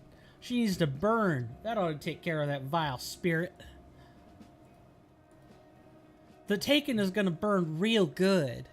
Ugh, oh no. Talk some sense into these maniacs. What's going on here? This is all a huge misunderstanding. Just talk to Nathaniel. There's a reasonable way out of all this. Alright, Nathaniel Thorne. Stay back. We got ourselves a Taken to burn. What's going on here? We caught this Taken. A Taken trying to cast some ethereal magic. She's probably planning on corrupting the whole area with her wicked aether fire. So we tied her up and figured we'd give her a little fire of our own. Only sure way to be rid of this Tate. Wish to speak to her first. Here to gloat over Nathaniel's prize. Want to look me in the eye before you light the torch? Suppose it's a waste of breath to tell you that I'm not a Taken. What are you? These farmers wouldn't know a Taken if it walked in on them fornicating with a goat. Look, I may have dabbled in the arcane here and there, maybe cursed a few mongrels for getting too touchy, but I am not some ethereal's puppet. Why do they think you're the Taken? These peasants see aether fire and immediately think it must be an ethereal's doing. Harkonnens have been wielding the aether for centuries, but nowadays you might as well tie your own noose if you're a practitioner of the arcane. Ain't that the truth, sister? How do I know you're telling the truth? Her eyes piercing through you. Perhaps because you, of all people, should know better than the accused people of being taken? I will talk to them.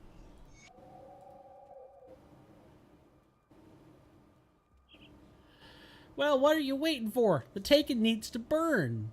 I'm not convinced she's Taken. What do you mean? Just look at her. Ethereal if I ever saw one. These are casting wicked ethereal magic. There's no doubt. Have you ever met an Arcanist before? There's no proof. I see it now. She's bewitched you with with her powers. You're just as good as a taken. Boys, looks like we got ourselves another one. What? Alright, fine. That... I did not want things to end this way, but it did. Wait, this man. Oh, okay. I thought he was kneeling, like he didn't get. All right. Hey. Jesus. All right. Come on. I'm just trying to talk to an NPC. Don't do this. Don't do this, game. Hate to admit for a while I thought it was good as dead. Thank you for my freedom. How did Nathaniel get the best of you? They must have seen me working the cauldron, saw some aether glow, and jumped to their own crazy conclusions. They were on me before I could cast a single spell. I may have access to powers beyond most men, but I am no ethereal. Here, take this. It is a paltry gift, but the least I could offer for my savior. I will not forget this I will not forget this kindness. Farewell. Witch's effigy. Well, instead of burning the taken, I think we burned the takers. I seriously did not want things to turn out this way. I even tried being a little bit more probing about it than usual, but yeah, ultimately you gotta make a choice. You can either burn a witch at the stake, or you can basically pull Salem witch trial and, you know, do away with the triers of witchcraft themselves. You only get those two choices. If there's a way to save both, please feel free to leave that in the comments. I read those. Just so you know, I read those, and I do respond. I would be incredibly grateful for any research you have, especially if it's supported or backed up with links. Oh jeez. Okay, goodness.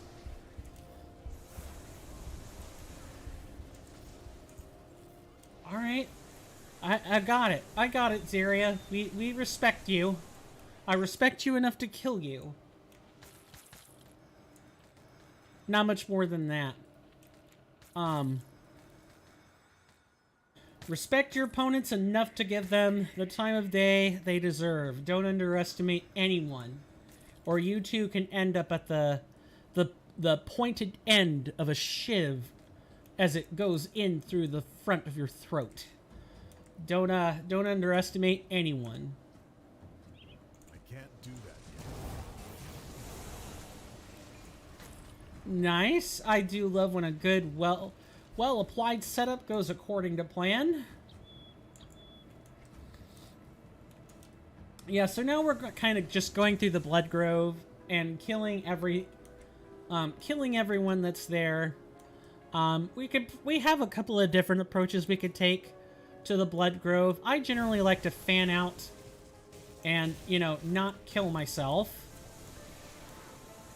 I generally like to take a sweeping approach when it comes to places like this, because it's easy to get lost, so you might as well just make sure you explore every little nook and cranny. But you can also kind of like wrap around it like a circle. You know, you could kind of circle the outer walls and then work your way inside. Those are both valid approaches. You lose out on less if you explore left to right.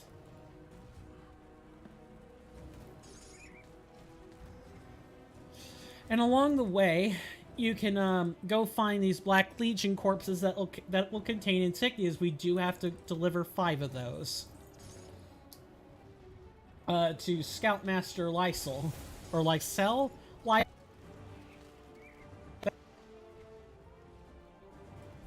So true to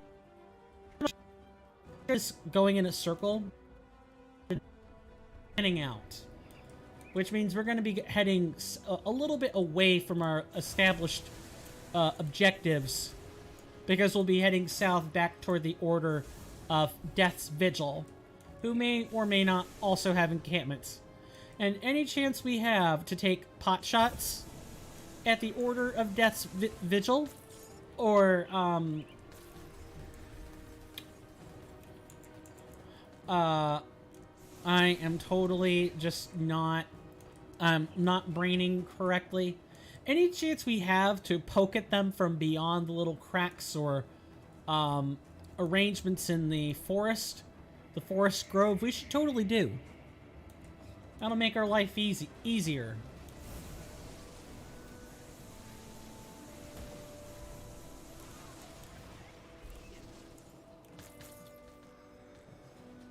And it's nice to have, you know, groups of NPCs that are not actively hostile toward you.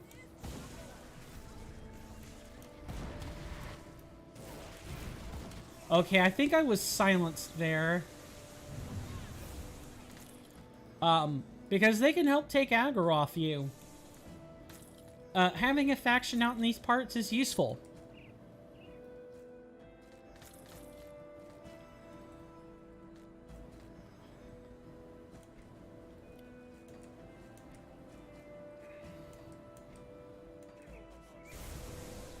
Kill the non-believer? Is that what I thought I heard?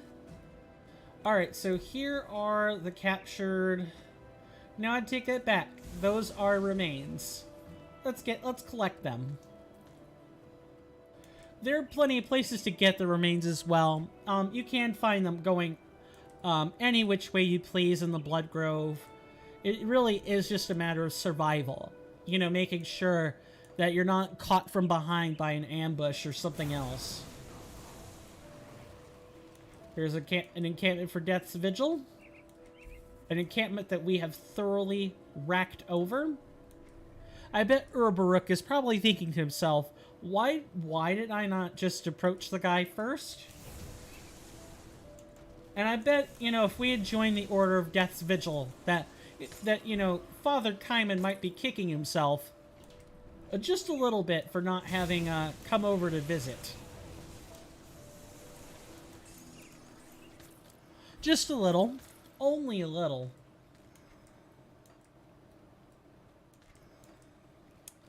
I'm waiting for like that fourth wall break where the game reveals that we knew all along what you were capable of, but things were supposed to turn out this way.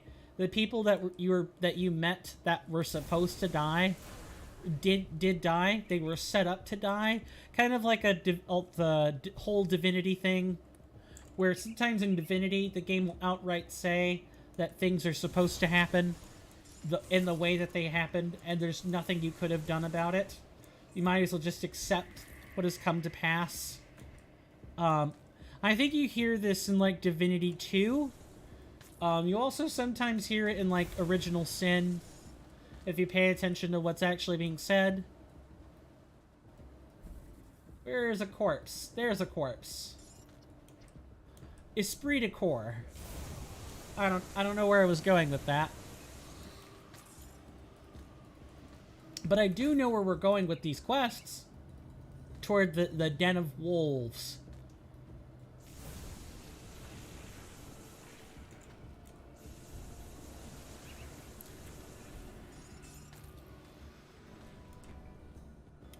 Sorry if I'm not being extra chatty. I do kind of need a little bit of a break to get my throat back in order. What I probably need to do is take a new swig of drink.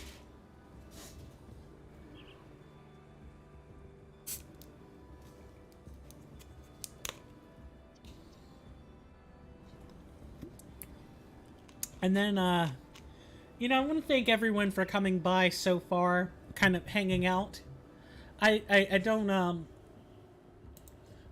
who's watching, and to be quite honest, it's not my business who's watching. I don't need to look at the user list or, you know, talk about the view count or any of that. I'm thankful if even one person stops by. I'm thankful if everyone is lurking. I'm thankful to be able to do this, because there are places in the world where people can't do this. And if they attempt to do it, they're just gonna bankrupt themselves. Like, I have a very good potential to do just that. We have one final insignia to collect, and thank goodness we did manage to collect it.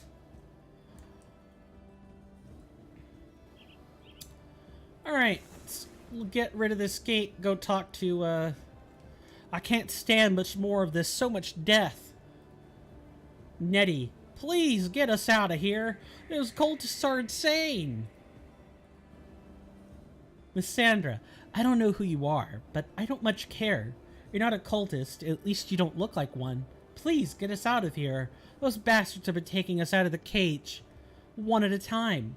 We were forced to watch while they drained a man completely of his blood. It was horrible. Ugh, being exsanguinated. How awful. Yes, I can get you back through a rift gate. At this point, I'd settle for anything. Just get us home. There you go. There's that quest, all taken care of. And there is a corpse, I think. Yeah, there's a corpse right here. You can collect more insignias, but they don't do much good for you. And you can't also... I don't think you can put them in the, I don't think you can put the insignias in a place where you can trade them. You can't put them in a shared stash or whatever. We're gonna find out. I remember experimenting with this a little bit ago on a separate file, but I didn't make much of it. This is the... Actually, this could be just as good of a place as any to check, but we're gonna have to teleport to Homestead anyway. Alright, Carlisle. Let's check the shared stash. Can we put the insignias in here? We cannot. Yeah, so once you get your 5, don't try to hoard them for another playthrough. It's not gonna work. It's not gonna work. You're just gonna end up hurting yourself. Big time. Well, not big time, but it's gonna be an inventory item that all you can do is drop somewhere, log out, and then it goes away. That's all you can do. Alright. To Homestead. And then back to Sorrow's, I guess, to the Blood Grove. And it crashed. Oh, that's okay. We can just, we could just start over. It's fine. I knew a crash was coming. I could feel it. Feel is the wrong word. I could anticipate a crash. I think I was anticipating a crash.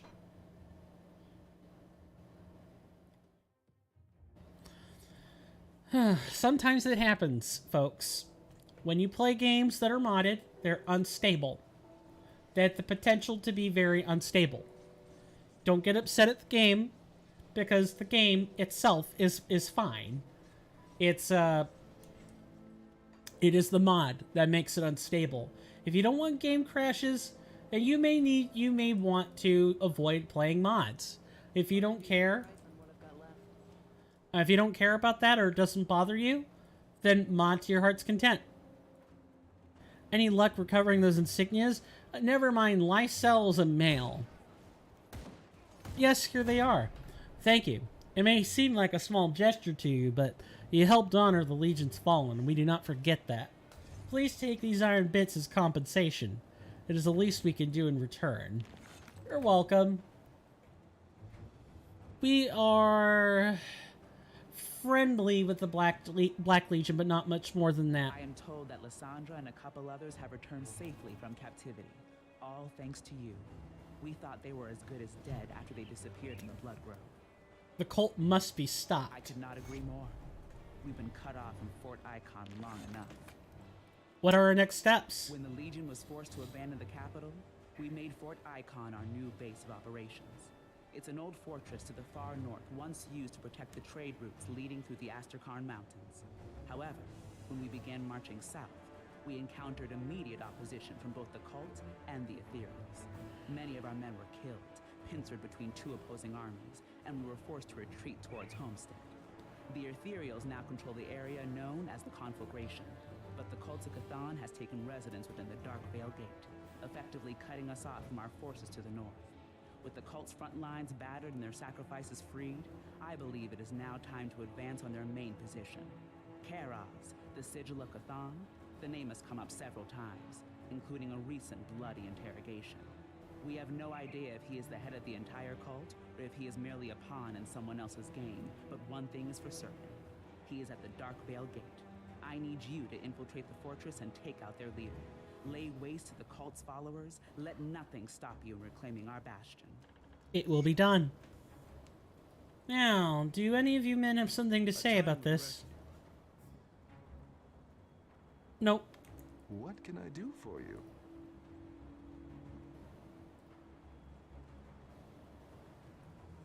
Okay, these men don't have a different question, so we're good. We are totally good. We are going to go ahead and deposit our goodies. See, you could keep going through the game and still find yourself having to sort of what's the word I want to use for this?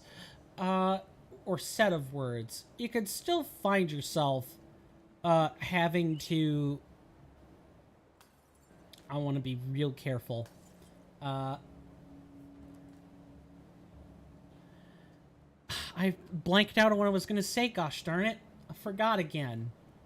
Oh well, it happens. If it was important, I'll remember it. And if it isn't important, then we will surely know it for ourselves, right? Right? I hope so. Alright, over here. Eventually we're going to need separate tabs for all this. And it's good practice to go ahead and sort out your inventory ahead of time. It makes things much easier in the long run. We have 10 sticks of dynamite. We're not going to really be able to clear out our inventory. I don't want to go... We've already lost time due to a crash. I don't want us to lose more time to the same crash. So we're just going to sell our stuff, reorganize, and keep moving. Best thing we can do.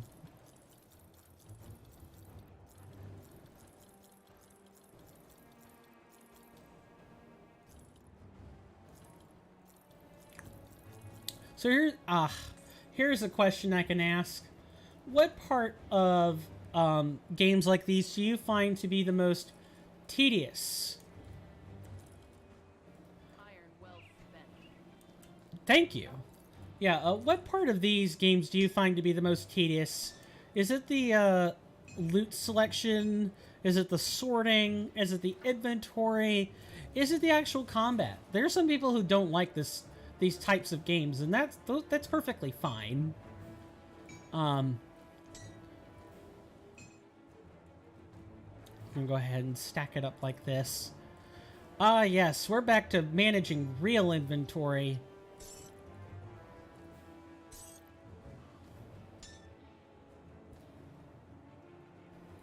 I would much prefer to get more items in here rather than less items in here. 3, 4, 5. Okay. We're either going to be...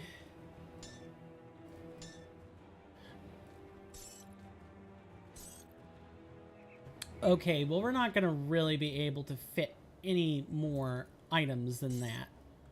I think we got 1 twofer, and that's going to be about it. Yep. At most, we could fit a dagger in there. Everything else, let's just sort.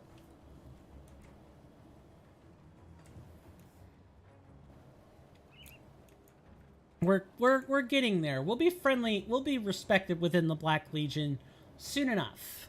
But for now, we press onward. We buff ourselves. We have points we can put into stuff. Let's do that. Then we have 2 more points. We're working toward it. We need 8 points to put into to get to frost armor, and then we can armor up. All right.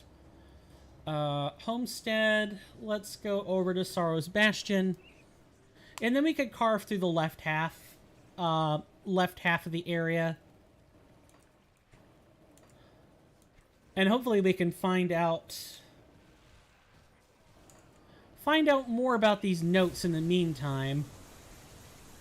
What happened to that family Avalon. What happened to Avalon? How does her story end? How did it start? We got only the second page, and nothing more than that. Don't you guys find that story just at least a little bit curious? Boy, the game is not liking this area much at all.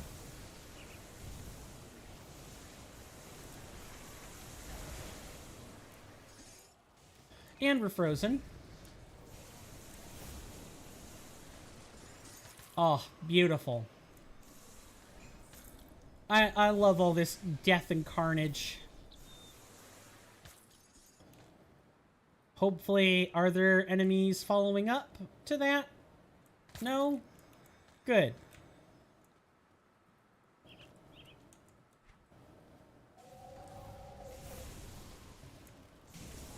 I think for me, the most tedious portion of the game is probably, you know, all the inventory management. Like, I don't mind managing the inventory. That not minding something and not liking something are two different things. You can not mind doing things you don't like. You can also like doing things and totally mind doing them at the same time. You might like doing them on occasion, but it could certainly get repetitive, can't it? Yeah, that goes both ways. We are making a stand.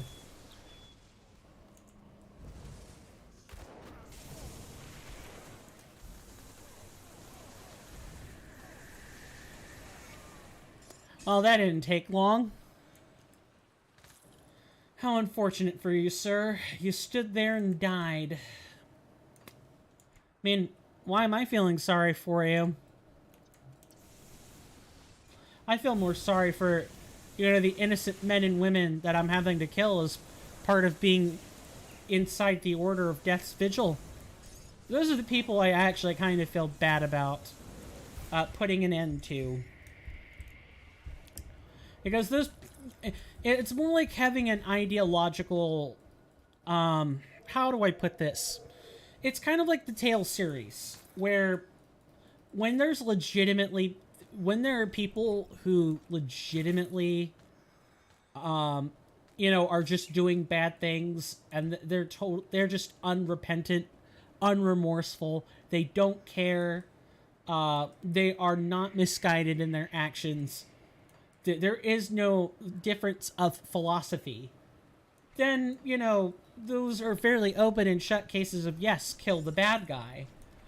But sometimes you find yourself in situations where you both kind of want the same thing, or you both want things that seem non-contradictory on the surface, but the methods are what's wrong, or sometimes it's an ideological difference. I would describe the events of Tales of Vesperia toward the end. The final boss that you fight, I would say, is more of an ideological battle. The boss themselves is misguided on what they believe in. But you can totally see his point of view if you look through it in the right lens. My whole life I have reveled in the spilling of blood. For years I have been driven to hunt in the shadows, lurking and hunting alone. But I am alone no longer. At last, long last, I have found what is called to me. Ch'thon has whispered to me, and the grim dawn has released my shackles. Now I take my pleasure and collect the blood for my lord. It fills my heart and warms my soul to watch the last drops of blood flow. The old world was not understanding of my need, but now a new power has risen, and Ch'thon has called upon me, and those who do answer the call will be my prey. Oh, well, are we? Is this a werewolf?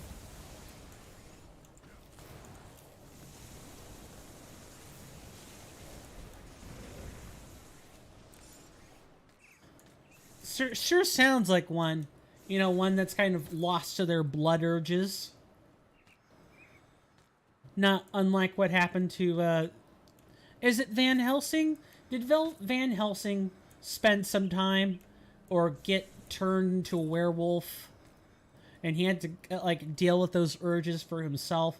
I'm trying to remember the movie and, like, the game series, and I just can't remember. Exonerator. I barely knew her. Come on, that joke was so lowbrow. It was just ripe fruit. Okay, what are we trying to do? I have plumb forgotten, if I'm being perfectly honest with you. Right, we still have a constellation to finish. Now, I don't have to think about it for a little while. Just a little while. Just a little.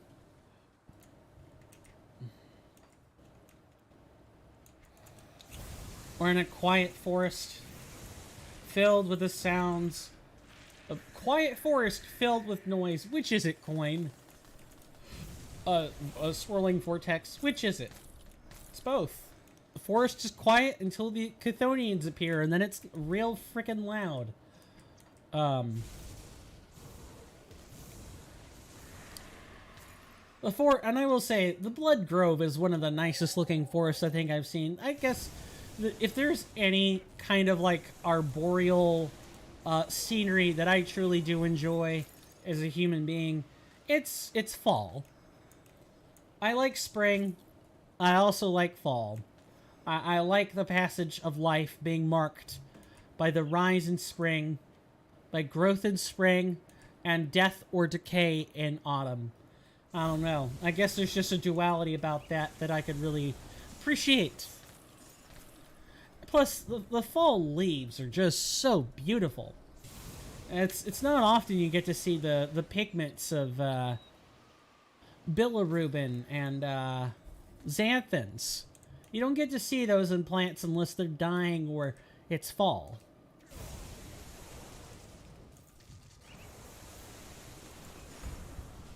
What? Okay, I guess I'll die. And I'm back at Devil's Crossing again. This is starting to get annoying, by the way. I love getting ported back to Devil's Crossing. Every time. Every time. And we don't have a rift. We don't have a rift. But you know what? That's okay. We'll make do. We'll go about the same direction we were before.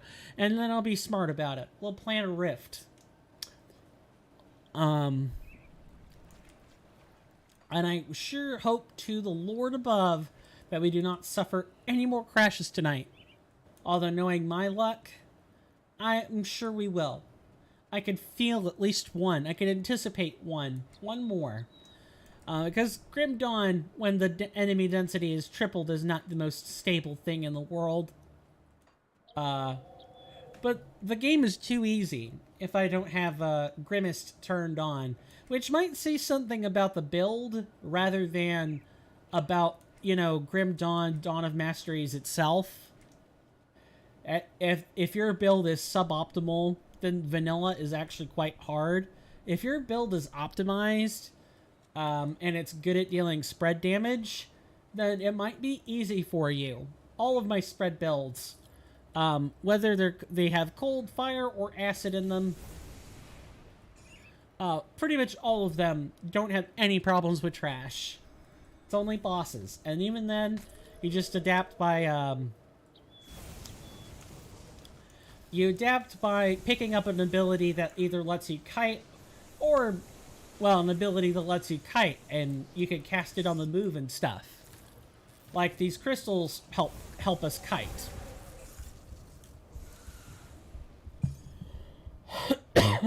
Excuse me.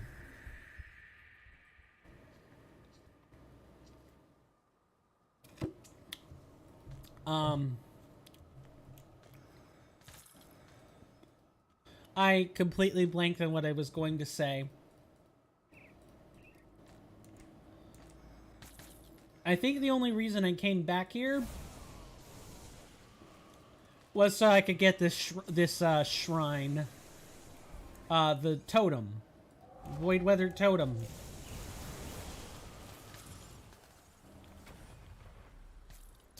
And I like that they're dropping epic loot or legendary loot. Those are good. Wendigo main leggings. Good if you like physical builds, or you like them with a touch of darkness, and you have them. There are so many damage combinations that are suboptimal. I have like an arcane archer build, like a stalker build, which combines like guns, like ranged weapons that deal pierce with like cold, aether, and electricity. And it's very, very suboptimal. Like, I went for basic attacks, or like just auto-attacking things to death. And, where did the enemy, like, dash off to? I don't know. Anyway, I'm constantly making builds for Grim Dawn. Which should tell you about how much I like the game. I like it a lot.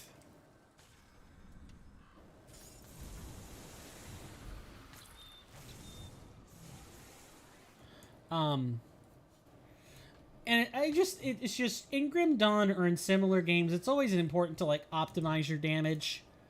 Some games have a bigger threshold for this than others, but as you start to do more and more endgame related things, or as the stakes get higher and higher, the ability to be suboptimal and play the game it decreases, like, over time, until you're, like, forced to optimize at least somewhat. Oh, hello there, Mila Finnegan.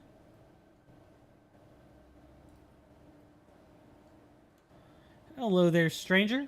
You don't have the look of a cultist about you. What brings such a well-armed adventurer way out here in the middle of nowhere? I'm here to stop the cult of Chthon. What a noble and foolhardy pursuit.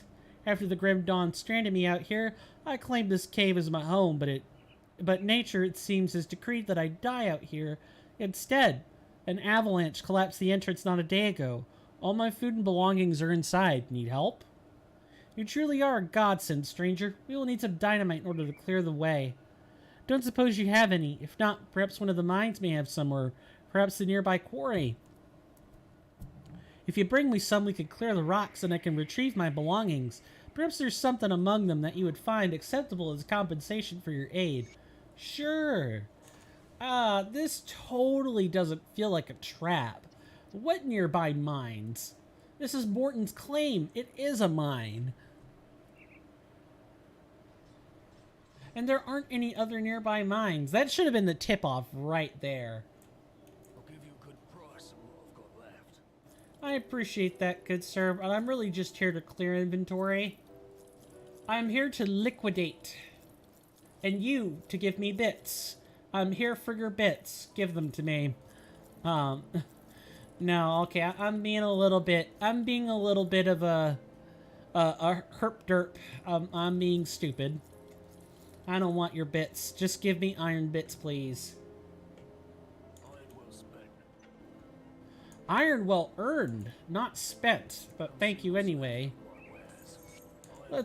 Okay, we only needed a single stick. Good to know.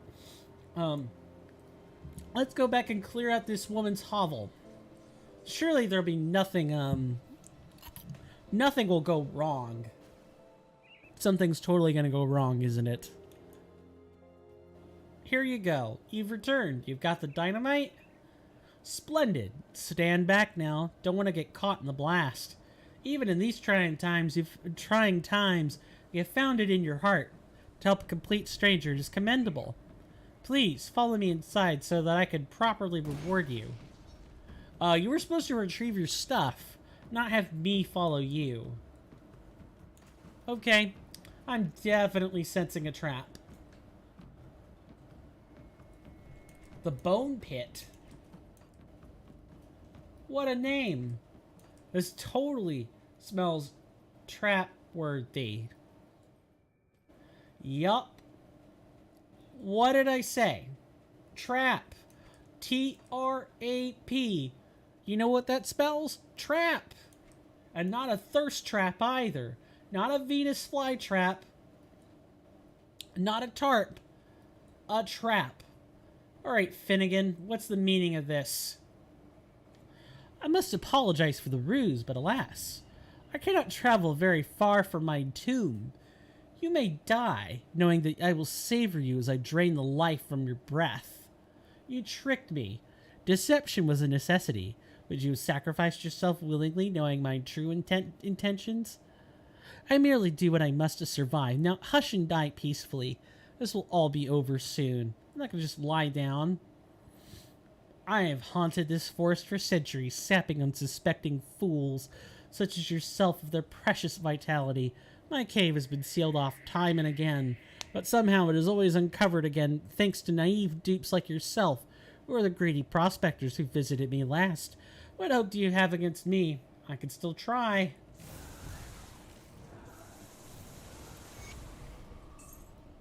The Wraith of Sorrows. Well, Miss Wraith of Sorrows, you have died. How does that make you feel? Dead. D-E, dead. D-E-A-D. I spelled D without finishing the spelling and then saying dead. Which makes me sound stupid. Anyway, yes, that is Morton's claim. It is... We were hoping to get an ally out of that.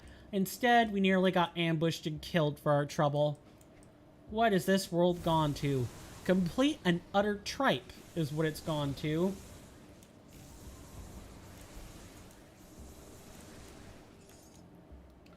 And it is up to us to take the tripe and turn it into a lovely, delicious dessert. And not, a word that it means, like, something awful. Because I believe tripe is a dessert, if I remember correctly. It's like a English dessert, isn't it?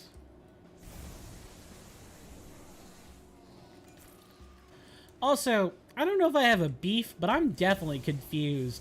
I love how people still refer to, like, the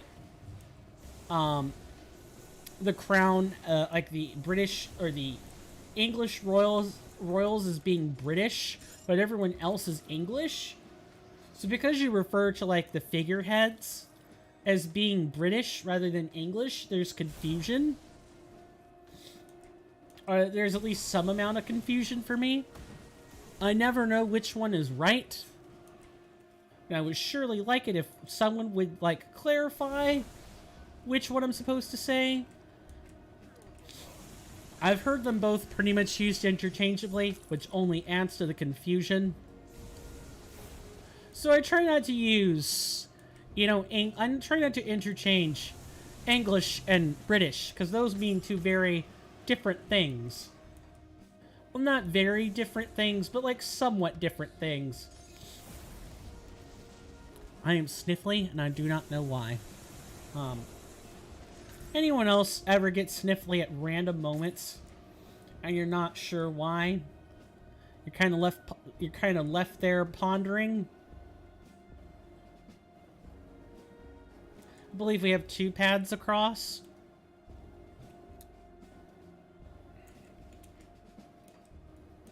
Thank you, Kaiman's Chosen, for guarding this little pathway. I appreciate it.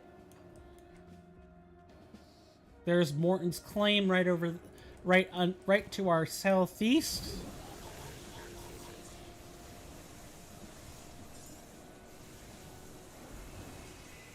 Ah, yes. Look at how easily we can break them.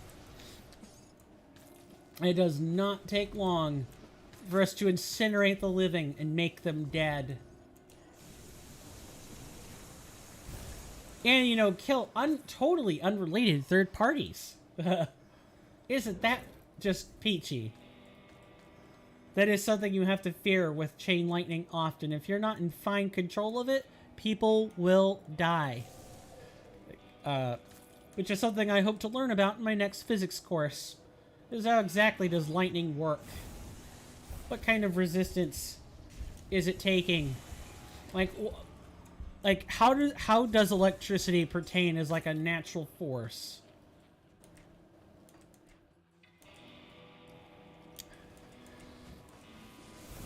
I heard something teleport. Doesn't much matter to me, though. It's dead. I think it died mid-teleport. Alright, so we're in... What is this? Stone Rend Quarry? I have no idea where this is in the grand scheme of things. But I am interested in exploring it. I think I've been through here exactly a grand total of once.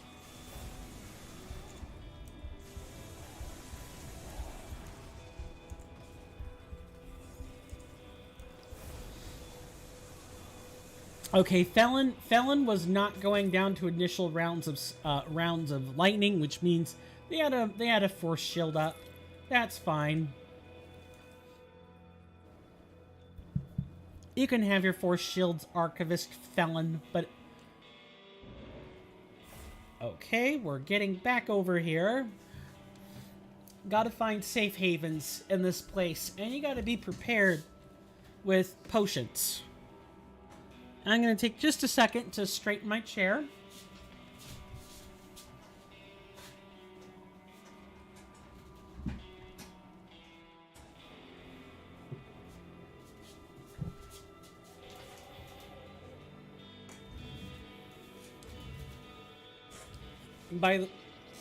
There's a boss at the end of that ethereal road. Welcome, I'm the winner. Thank you so much for stopping by. Glad you're here. Good to see you. Hope you enjoy your stay. Thank you for reminding me of what's there. Yes, there is a boss over here. I don't remember its exact nature, but you can be sure it's an ethereal one. And we need to move out of the acid pool because we have very low resistance to it. Acid, poison, but it's both. Yeah, glad you're here. And this will be a good time to say, welcome everyone for those who are just now tuning in. Welcome to Grim Dawn, Dawn of Masteries. It is a mod. It is a super mod, like a mod package. I believe I have commands for this. If we type in exclamation mark, is it DOM? Might be exclamation mark DOM. I surely hope I'm remembering that correctly. Yes.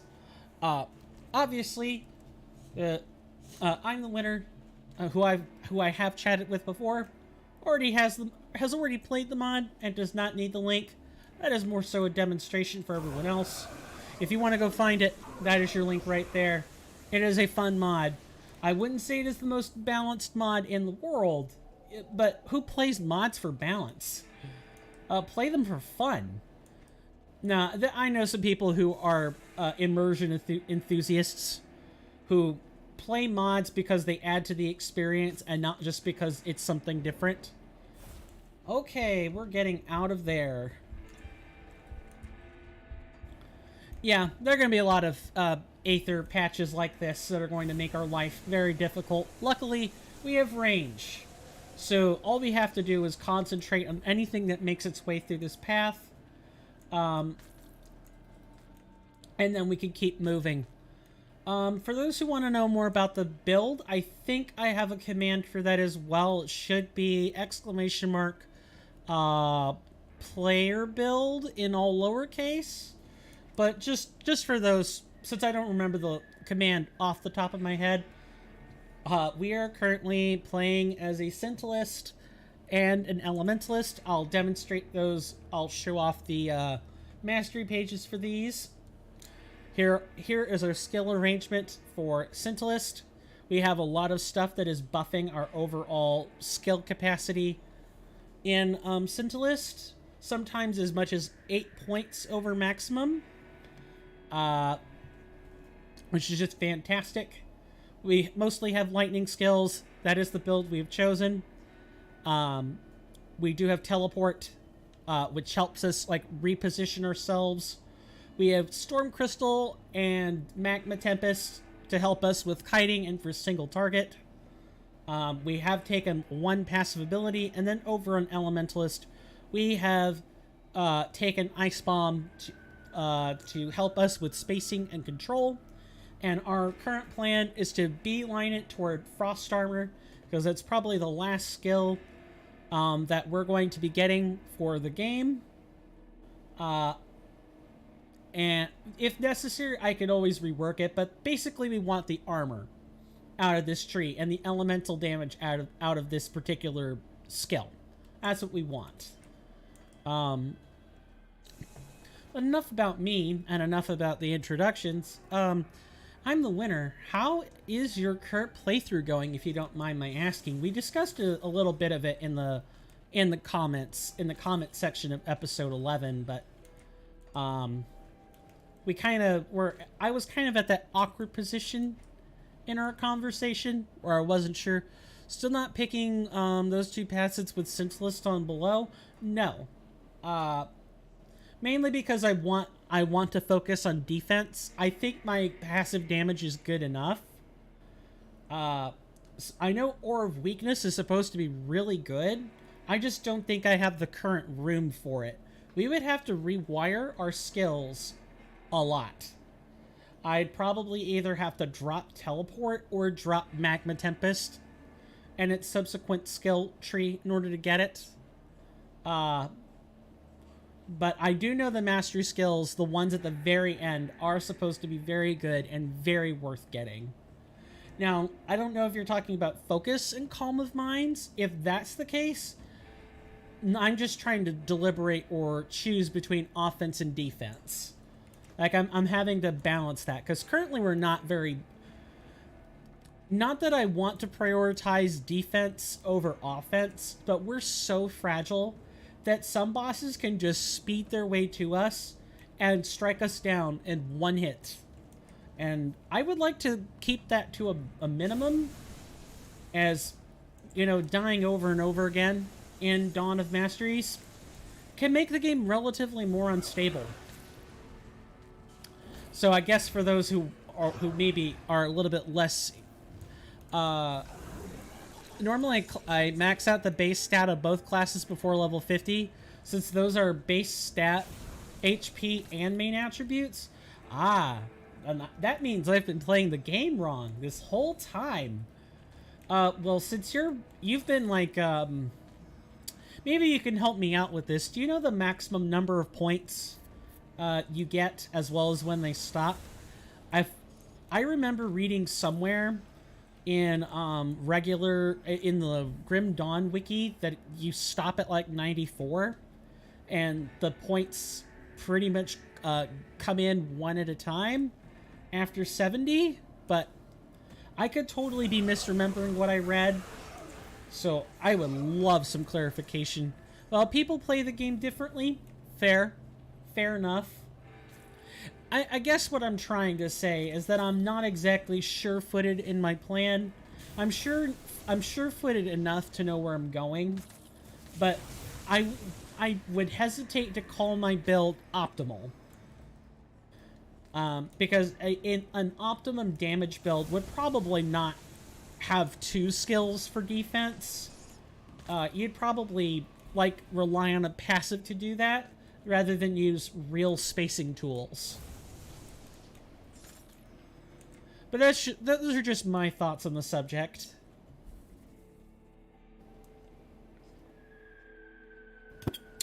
And for those who maybe may miss it in the upper right-hand corner, we are in a dangerous domain.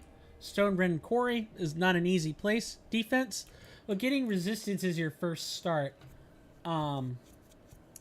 With resistances, I'm already good in 3 areas. The main resistance that gets me is probably poison and acid, where I have absolutely no resistance at all. So I guess my next question would be, do you know if it's common to have like 0 resist anywhere, or like low resist in some places? I don't know. I haven't perused the Grim Dawn forums that much to know what resistances should or should not look like. I know what a high resist looks like, but I do not necessarily know what a low resist value looks like.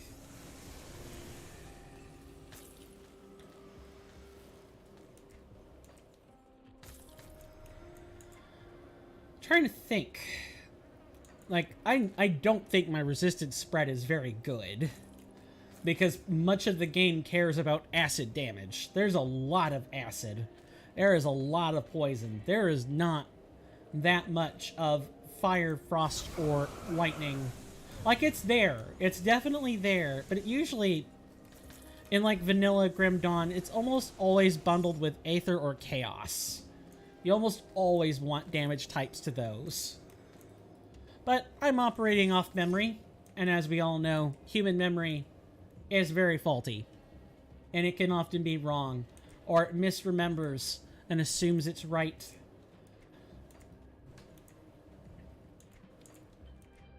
Oh, I cannot be standing in that. Okay, let's see. So unless we're heading further to the left, I think that takes care of the quarry. Yeah, I don't remember it being particularly long. Or particularly challenging with Scintillist builds. So, I guess out of curiosity, and this is just directed at the chat in general, you know, for those who play games like this, do you have a build that you like? Look for items that have acid resistance. Should not be difficult to acquire. And you could use components as well. Ah, okay. Yeah, I was aware of the components, like offering resist. It's something that I'm probably going to tinker with closer to the end of what we're doing, like the end of the game. But it sounds like what you're saying is, you know, 0 is god-awful, fix it.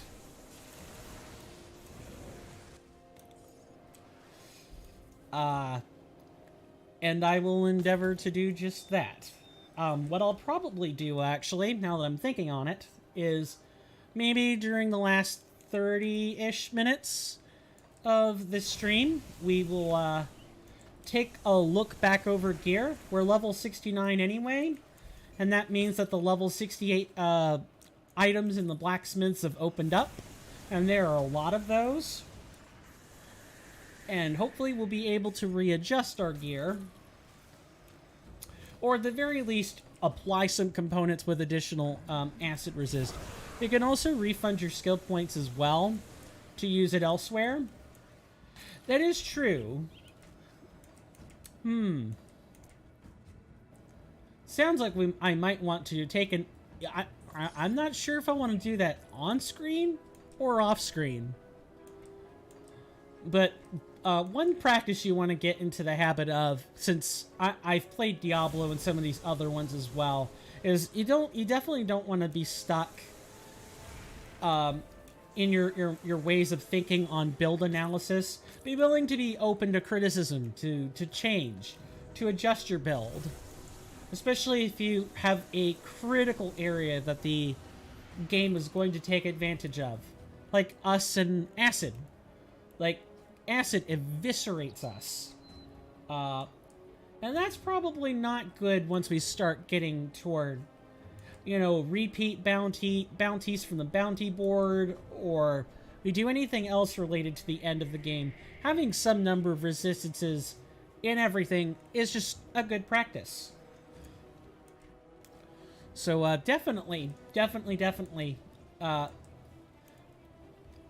as a player who is playing through any sorts of these types of strategy games, or role-playing games, these hack and slash type games, especially if they're capable of being played with multiple players, be willing to take criticism.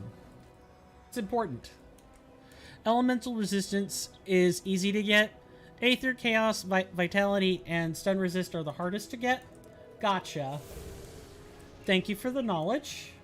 Very appreciated. And it kind of matches up with what you're saying as well, as Aether... Oh, I have okay Aether resist. Maybe. I also, you know, looking over the resistances... Ah, yes. Like these caps. I'm 88% over maximum? Interesting. Yeah, I think we addressed like the caps in one other episode. where I wasn't quite sure what that meant. But, you know, now that we're having this discussion about elemental resistances, I can totally understand why you prioritize the harder to get resistances, because there just aren't caps on some of these, and there are totally caps on others. And I'm quite sure that's an intentional game design choice. It's supposed to be a hint, right? It says, these are the resistances you should care about. Always pay attention to the game, folks. If the game says something, believe it, for it'll come back to haunt you later. Especially in other kinds of RPGs.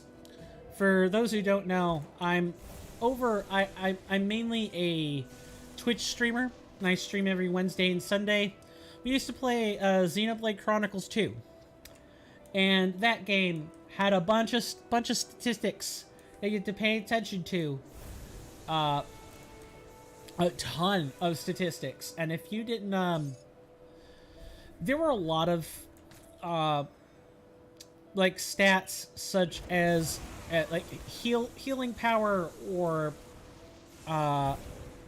you know, attack against X creature or Y creature type, that you kind of wanted to make, that you kind of just got inherently.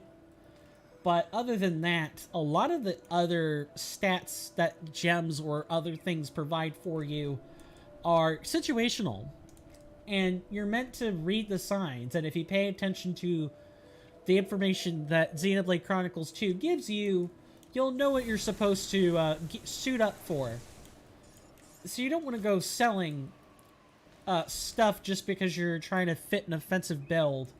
You want to keep some stuff for defense. You want to keep some utility stuff, like utility cores and accessories that help out in those capacities. Like, we had to go through those growing pains in Xenoblade Chronicles 2. So I get the feeling I will have to experience those growing pains probably after today's stream. There could be a build adjustment. People normally suggest that you always max out resistance first, since once you get into a harder difficulty, your resistance gets a penalty. Yes, that I am aware of. I don't know if I'm going to be playing the game again on a higher difficulty or not. I guess that was one reason why I was hesitant to follow that. I kind of want to do more of a mod preview with Grim Dawn, but I'm very open to the possibility of playing through it again on a higher difficulty. I'm something of a variety streamer. I like to play a lot of stuff. A lot of different games. Different kinds of games, excuse me.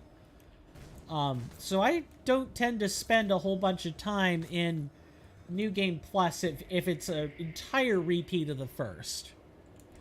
Which, I've played Diablo. Not to say that Grim Dawn is anything like Diablo. There are only some aspects of it that get copied or translate over. But in Diablo, you only repeat things to get into the higher difficulty because multiplayer is involved. I'm not sure how to feel about that yet for Dawn of Masteries. If it turns out that we can play it multiplayer, or that I'm capable of playing it multiplayer, then I might put some higher consideration into that. Not to say I won't put any consideration into what you say, just that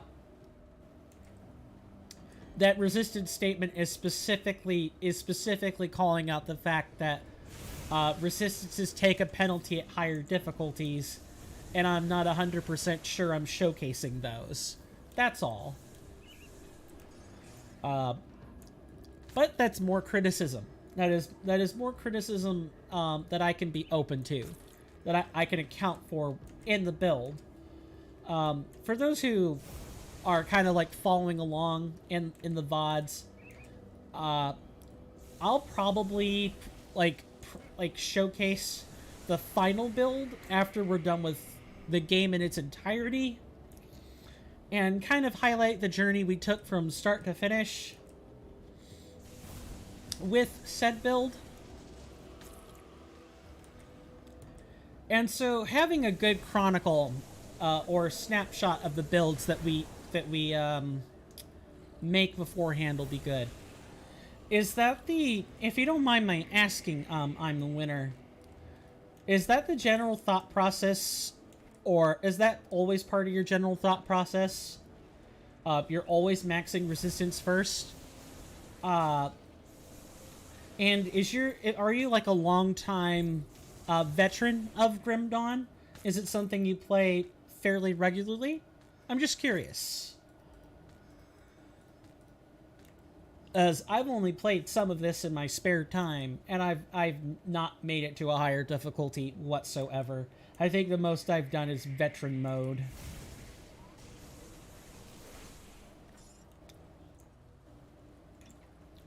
And I can also quite possibly turn this into a general engagement question. Has anyone else played like higher difficulties of these kinds of hack and slash type games? I think the most I've done in a game in general is I've made it up to like Torment. Well, I guess I could say I've made it up to like Torment 10 and Diablo 3. Which I think at the time I remember playing, I think that was the cap. I think it might be like Torment 14, 12 or 14 is like the cap if you were to go back to the game now. So I know what max difficulty is like, and you learned pretty quick to optimize what you were doing, or you suffered the consequences. And you learned to have minimum amount of bulk. Also, if you played hardcore, you probably expected you were going to die like 100 times until you got your build straight. Until you learned to prioritize defense. You don't play Grim Dawn or most ARPGs regularly, since they burn out quick, like PoE? Ah. Okay. That makes sense. Yeah, this can definitely be the kind of game that people can burn out on. I would say that these kinds of ARPGs have a lower replay value compared to some other kinds of games. Just because, you know, once you experience the story, what is there left to do? Like, yes, you can experiment with different builds and do things you haven't done before, but when you really get down to dissecting the nitty-gritty, what do you have there? You have a person repeating the combat system, which I don't want to shame people for any decision that they put into their games. If you love Grim Dawn's combat system and you love it enough to play it forever, go for it.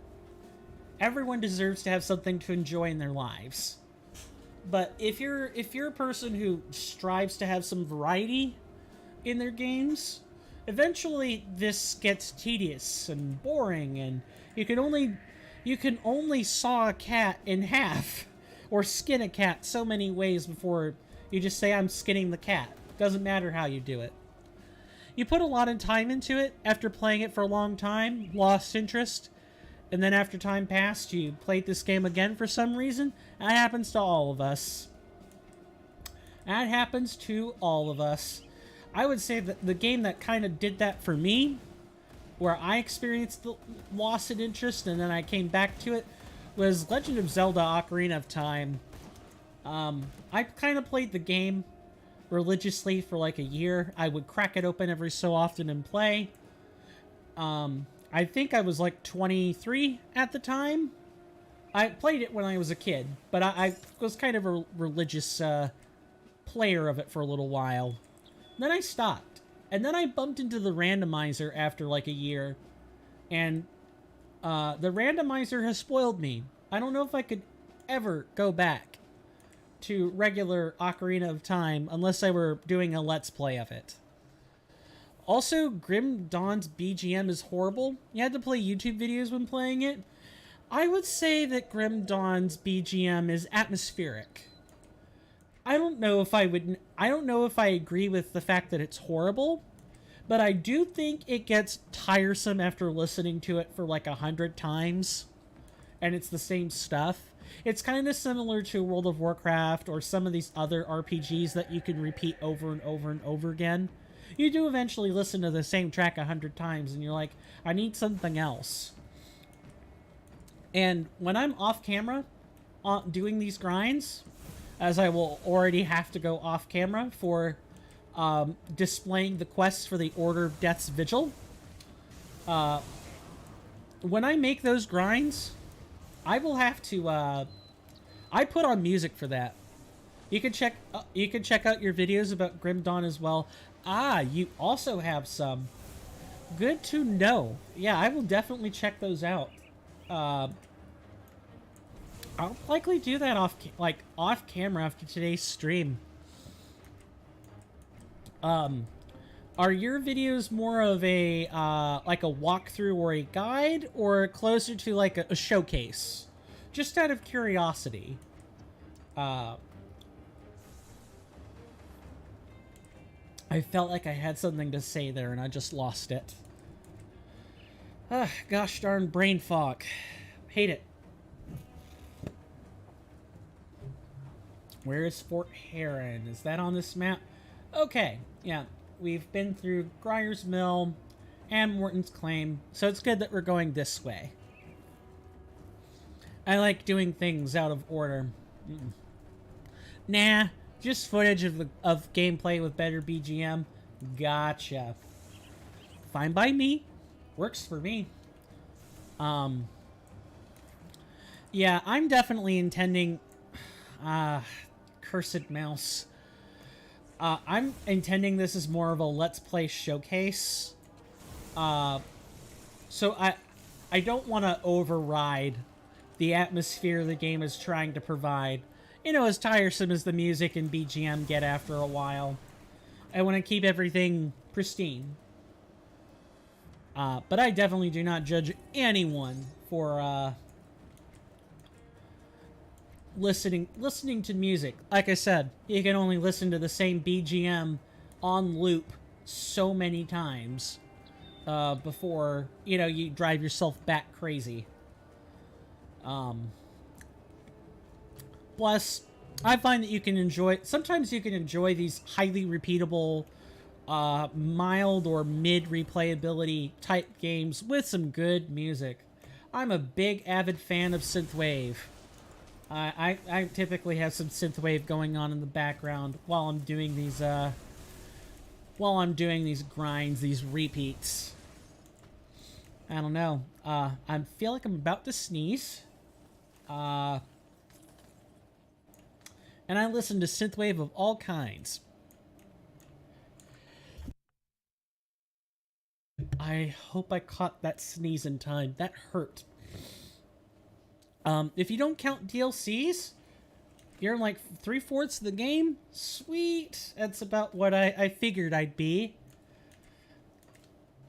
Given the world... I can't open the world map yet.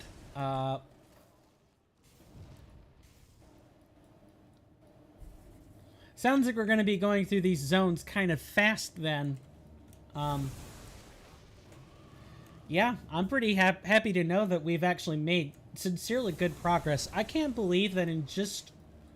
I guess you would say 13 episodes, as I have a episode 9B, so that throws off my count. In 13 episodes, we've just managed to close out nearly 3/4 of the game. That's impressive. Thank you for saying that. Because I knew that I had been making good progress, like, during the playthrough, but I was kind of counting the DLC in my progress, and I thought maybe that we had 2/3 of the game left. You know, with the main game as 1/3, Ashes of Malmouth is another third, and then Forgotten Gods is like the last third. So I definitely expect the DLC, like the game plus its DLCs, to be about a 40 episode LP.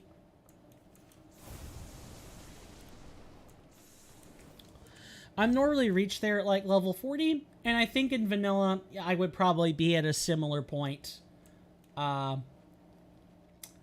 Maybe level 50, because I am the person that will do side quests. Oh, spam caller, I do wish you would come back later. Yep, I'm just gonna hang up on that. Some devotion shrines are just not worth the time. Ooh, that begs a different question. How many points do you usually have for devotion? Because we have 20 out of 55. And if you're saying some aren't worth the time, I'm curious as to whether you, like, how many points you normally have. I would like to get all 55 for the complete playthrough, but I think in Dawn of Masteries, most of the ones that aren't worth the time, are all turned into fight shrines. Well, you had to max it out. Gotcha. I remember in Vanilla, when I played through Vanilla, I didn't play it all the way through, but I played through, I'd say around half. There were some shrines where you had to provide materials. Like scrap, iron bits, etc., etc. So I could definitely see where you would say it's not really worth it. I think in Dawn of Masteries, they're all fight shrines. Normally, I think getting 30 plus in normal, then finish it in Elite. Goodness. I wonder... yes. Okay. I am remembering that correctly. Good. Also, this Fort Heron is too quiet. I want to get out of here as soon as possible. Only the ambient noise does not go over well for listening. I typically like to have the game's ambience in there somewhere. Although maybe that's the least offensive ambience. I don't know. I don't know. There are different schools of thought on that. As I've learned today. DLC contents are also...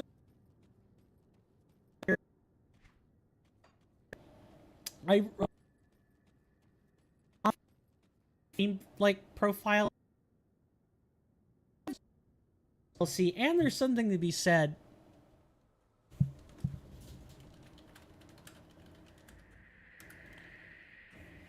Okay, I saw some drop frames a moment ago. I'm hoping we're good now.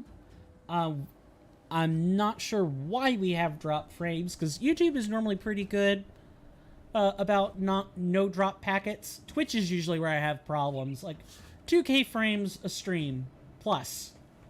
That's even after tweaking the bit rate for the capture card and stuff. So I'm surprised that YouTube had some frame issues, but I think we're good. I'm gonna keep my eye on that in case it happens again. Typically, when there are drop frames, I don't talk during those because the audio gets kind of choppy during the drop frames. So when that happens, I just kind of sit there and freeze. I even go so far as to pause the game so that, you know, we don't miss any of the action. We want that to be in good quality. Now, for stuff like Elden Ring, like the Elden Ring VODs, by the way, I have a VODs channel. That's where people can go see the stuff I do over at Twitch, twitch.tv/coinstamp. And for games like Elden Ring, I kind of just have to eat it. I can't pause during those. Obviously, there are mods that let you pause. I do know about that. I do know at least that much. But I don't know if they're Elden Ring Reforged compatible, as we're doing a modded playthrough for that game over on Twitch. Also, you may want to refresh the stream if I have not, you know, if there's bits of chat missing or, you know, something's gone wrong and you can't keep up with what I'm saying. Also, I just know I'm kind of a fast speaker, and drop frames really wreck that badly. I do apologize about any and all drop frames.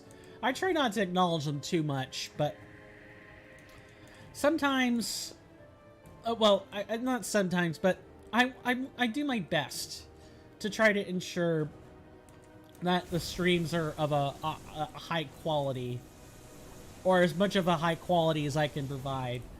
Unfortunately, my net service does drop some packets And that could sometimes, you know, result in choppy frames or, you know, not exactly stellar audio. I do my best on that, but there's only so much I can do.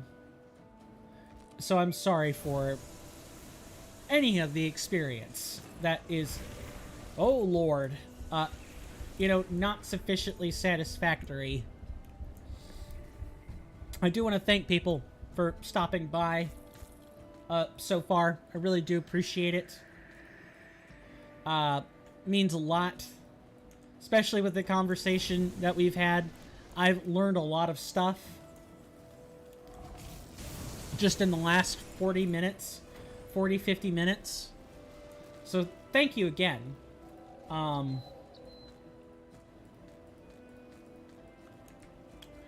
to think if there's anything else I want to talk about.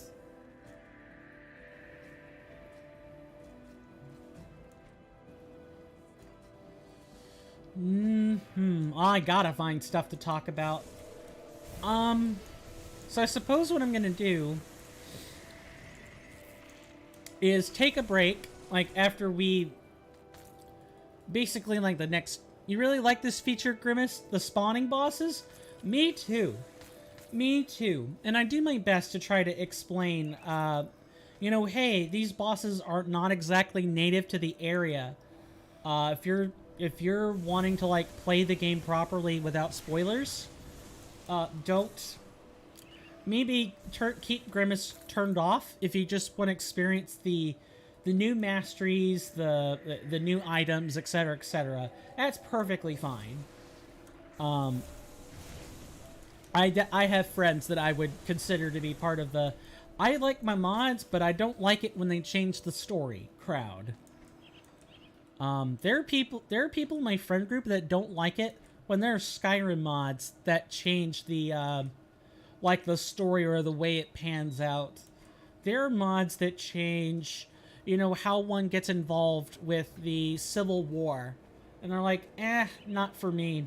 Even though I like them very much. Well, they are of the same kind of the area's mob usually. Just funny seeing them in random places. Yeah. I think I picked out at least that much. They do tend to line up with the creature types in the area, so you're not going to get just random humans everywhere, or like random ethereals mixed in with humans, unless you pull multiple camps or something. You know, if you have a cluster of humans, you're going to see a human boss spawn in. If you have ethereals or undead, you're going to see one boss of that type spawn in. Which, I mean, I think that's good design. And the game is not liking me opening the map quite so much. Okay, just gonna make sure we've backed off a little bit from the unknown border. Maybe get back somewhere over here. And the pile of shinies. Alright, we're gonna take a break. I typically like to make these around 5 minutes. I need to stretch my legs and take care of the trash around my front desk. So I should expect to be back at, it's 4:15 p.m. Eastern Standard Time, so around 4:20 p.m. Eastern Standard Time. Definitely feel free to stretch and grab a snack for that, for at least that length of time. And you can expand your radar by pressing the bronze button on the down right side. Radar. Oh. Nice. Okay, can people see that better? People can reply to that once we get done with the break. I normally take 1 to 2 of these during the YouTube streams. I will be back in 5. Again, feel free to stretch your legs or do whatever fits your fancy. Might be back sooner than that. Just kind of depends on what's going on. See you guys after break. Getting Grim Dawn now? Gotcha. Enjoy your gameplay. Hope Grim Dawn treats you well today. Alrighty. See you guys then.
I'm back. So sorry about that.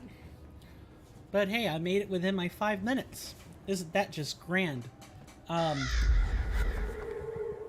I'm kidding. I'm not gonna praise myself too much for being on time. I usually tend to run a little bit late on break because I get caught up in random conversations of logistics whenever my folks think they need to talk to me and they think they've got a minute, and sometimes them or I don't realize that you can't really have a 5 or 8 minute conversation on dinner, or and making sure to eat and stay hydrated. Hello, Rowan. Good to see you. How are you doing? Hope you enjoy your stay. Yes, I am drinking some cheer wine, and I will soon be having dinner within like an hour or so. As far as if I've eaten anything today, had some boiled eggs and a banana for breakfast. And then for lunch, I think I had probably some more boiled eggs.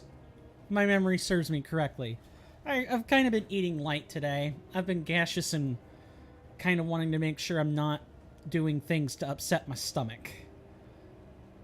And my eggs are thoroughly poked through with like a thumbtack, so they don't have the sulfur in them, which makes me extra gaseous. Speaking of which, for anyone who likes eggs but doesn't like the sulfury taste or the bad gas you get afterwards, try poking the bottom side of the egg where the air sac is with a thumbtack. It could be any office thumbtack. And then boil your eggs for 15 minutes and then chill them in a bowl of cold water for an hour. That way your eggs are cool enough for you to peel. And that I find that to make excellent eggs. Sounds good. Not up for long. Taking a nap. But I wanted to ask if you could talk with me sometime tonight. After stream. Nothing emergent or anything. Just need to talk about planning. Okay. Sure. That's totally fine. Yeah, I'll chat with you after the stream concludes. We have another 50 minutes to go. So I'm going to do my best to make sure that those 50 minutes are memorable. But, yeah. Notice received. And I also will probably be calling Mom afterwards as well, because there are some things I have to ask. I hate to ask or ask for personal business, but just so I'm remembering things correctly, Mom's still at work, right? She doesn't get off until like 6. Is that correct? Late tonight, so she doesn't get off till 8. Okay. I'll try to shoot her a text then and see if I can catch an answer. And I guess if not, I can talk to her at 8 when she gets off of work. Thank you for letting me know. I really appreciate that. I'll make sure to let my folks know. Oh, well, Dad, frankly, so that, we know that they know. Sorry, they know that they're not going to get an answer until a little bit later tonight. I doubt they're going to take much issue with it. Thank you. So, right side is the fort, left side is the village of Dark Vale. Dark Vale is over here. And this is where we were told, hey, go, Oh, I'm forgetting a very important task. Before we go too much further into the village of Dark Vale. Oh, nice. We found Avalon's note. Before that, we need to go talk to Brother Kaiman or Brother Alluvius and get the next quest, which I think pertains to the village of Dark Vale.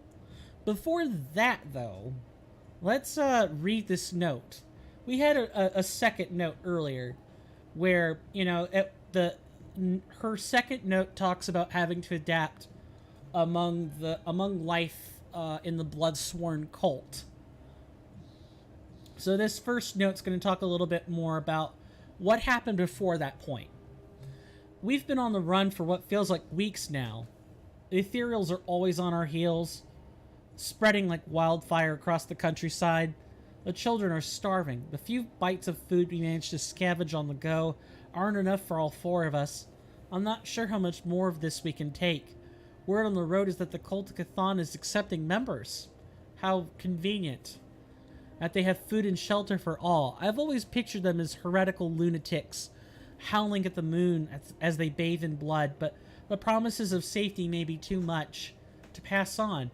Fallon cringes at the thought of being seen among the blood-sworn, but we agree it may be a necessary evil in order to survive. Our children deserve to eat. Well, well, well. So this talks about what I mentioned earlier, that it's necessary sometimes to lay in bed with evil so that you can survive to the next day. And then here, it talks about adapting to that life, accepting the proposed safety that the Bloodsworn have to offer. But then there's a little bit of a transformation here where Avalon goes out of her way to mention that she sings praises to Chthon a little bit louder each time, each morning, and the cuts from the ritual knife remind her that she's still alive and not rotting, and that her family is well served by her and her husband being a part of this cult, part of the bloodletting rituals that give blood back to the blood god, the dying god, Chthon. Well, and if she's talking about the knife feeling good, I wonder what page 3 is going to pertain to, huh? Does this story have a dark end, or do her and her family get out alive? I'm deathly curious which one that's going to end up being.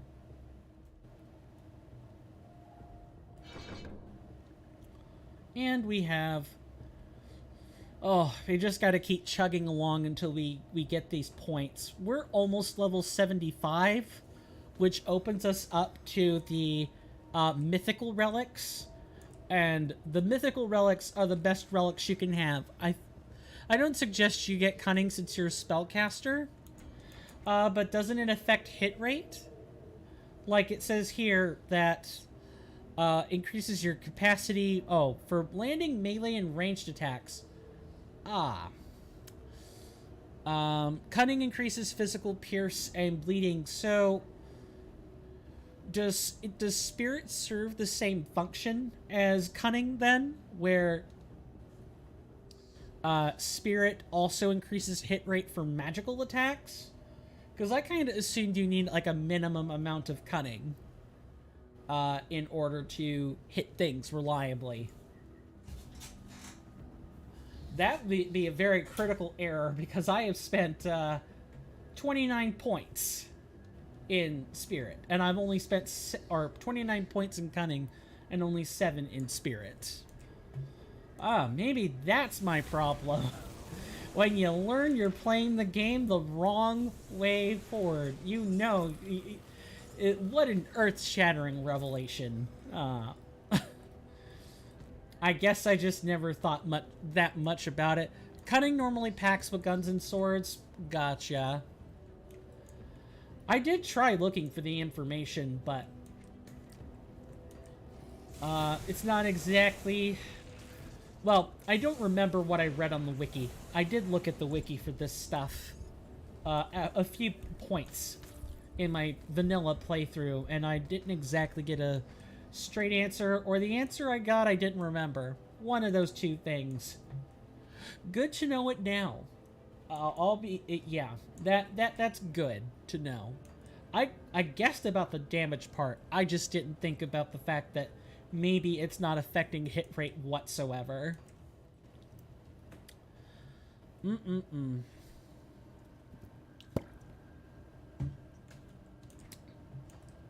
I don't think there's a way to reverse that. I feel pretty filthy having taken those 29 points now. I think I'm stuck with that unless I use like a what mod do they call that? Is that It's not GD Stash. It's another mod that lets you undo like skill points and devotion and spent devotion. I can't think of it.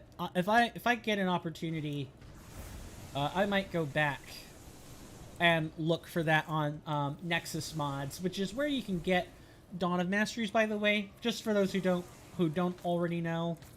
If you're ever wanting something modded and it's doesn't have its own dedicated modding site or own mod launcher, Nexus Mods is probably where you're gonna find it.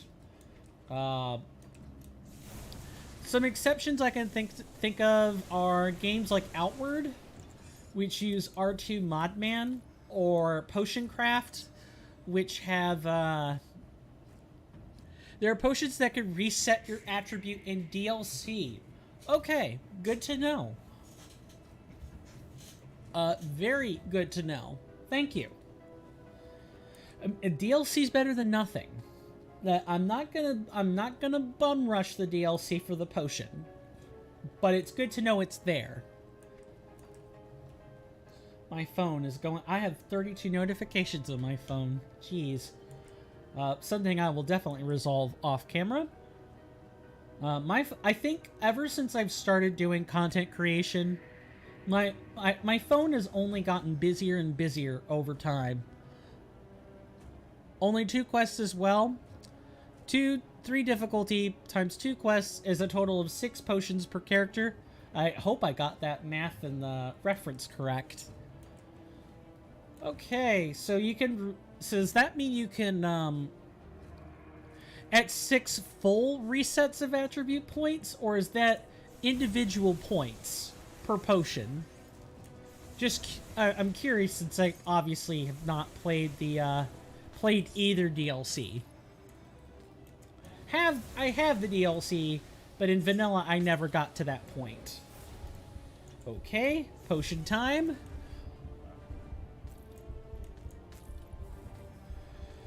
So while we... Full reset attribute 6 times. Okay, good to know. I was a little worried. It's nice to know that that is a full reset. So, for those who are following along in the series, like in the VODs after when YouTube stores them, the build you see, the build that's here, may not be the final build we have. As I'm definitely going to comb through it off camera and attempt to fix some things about the build, if I can. Like, I'll look through the mastery trees and figure out if there are skills that boost resistances. I'll figure out what I have to do to get appropriate resistances in the right places. Because it sounds like from what you're saying, and please correct me if I've gone off base, but Grim Dawn has like a defense native meta. Yeah, you can basically do any skills with your class combo.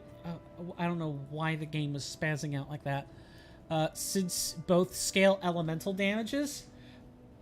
Yep, which is nice. It's just getting the right set of skills. I don't want to give up the core of the build. It's just figuring out what else kind of goes good with the build. Like what kinds of passives and what resistances I should have. Thank you. Your arrival has been a very, very timely, godly gift. I didn't even think about it. For the village of Darkvale, this is where you sort of find out that there was some dark dealings going on behind the scenes. The village is not entirely a product of what happened during the Grim Dawn. We'll find some notes later that will explain this, but there was definitely some... Jeez, okay. There was some backstabbing going on around here, and given the Cult of Chthon and the fact that it had deep trappings in society before the Grim Dawn, some people can probably guess where I'm going with this. And that guess is, You know, people were operating very, very low to the ground until it was time to unveil the plan. With the plan, essentially the time being either right before or right after the Grim Dawn. The lore of this game is absolutely fascinating. And I'm dead. Oh, you just fight the boss you had to fight beforehand?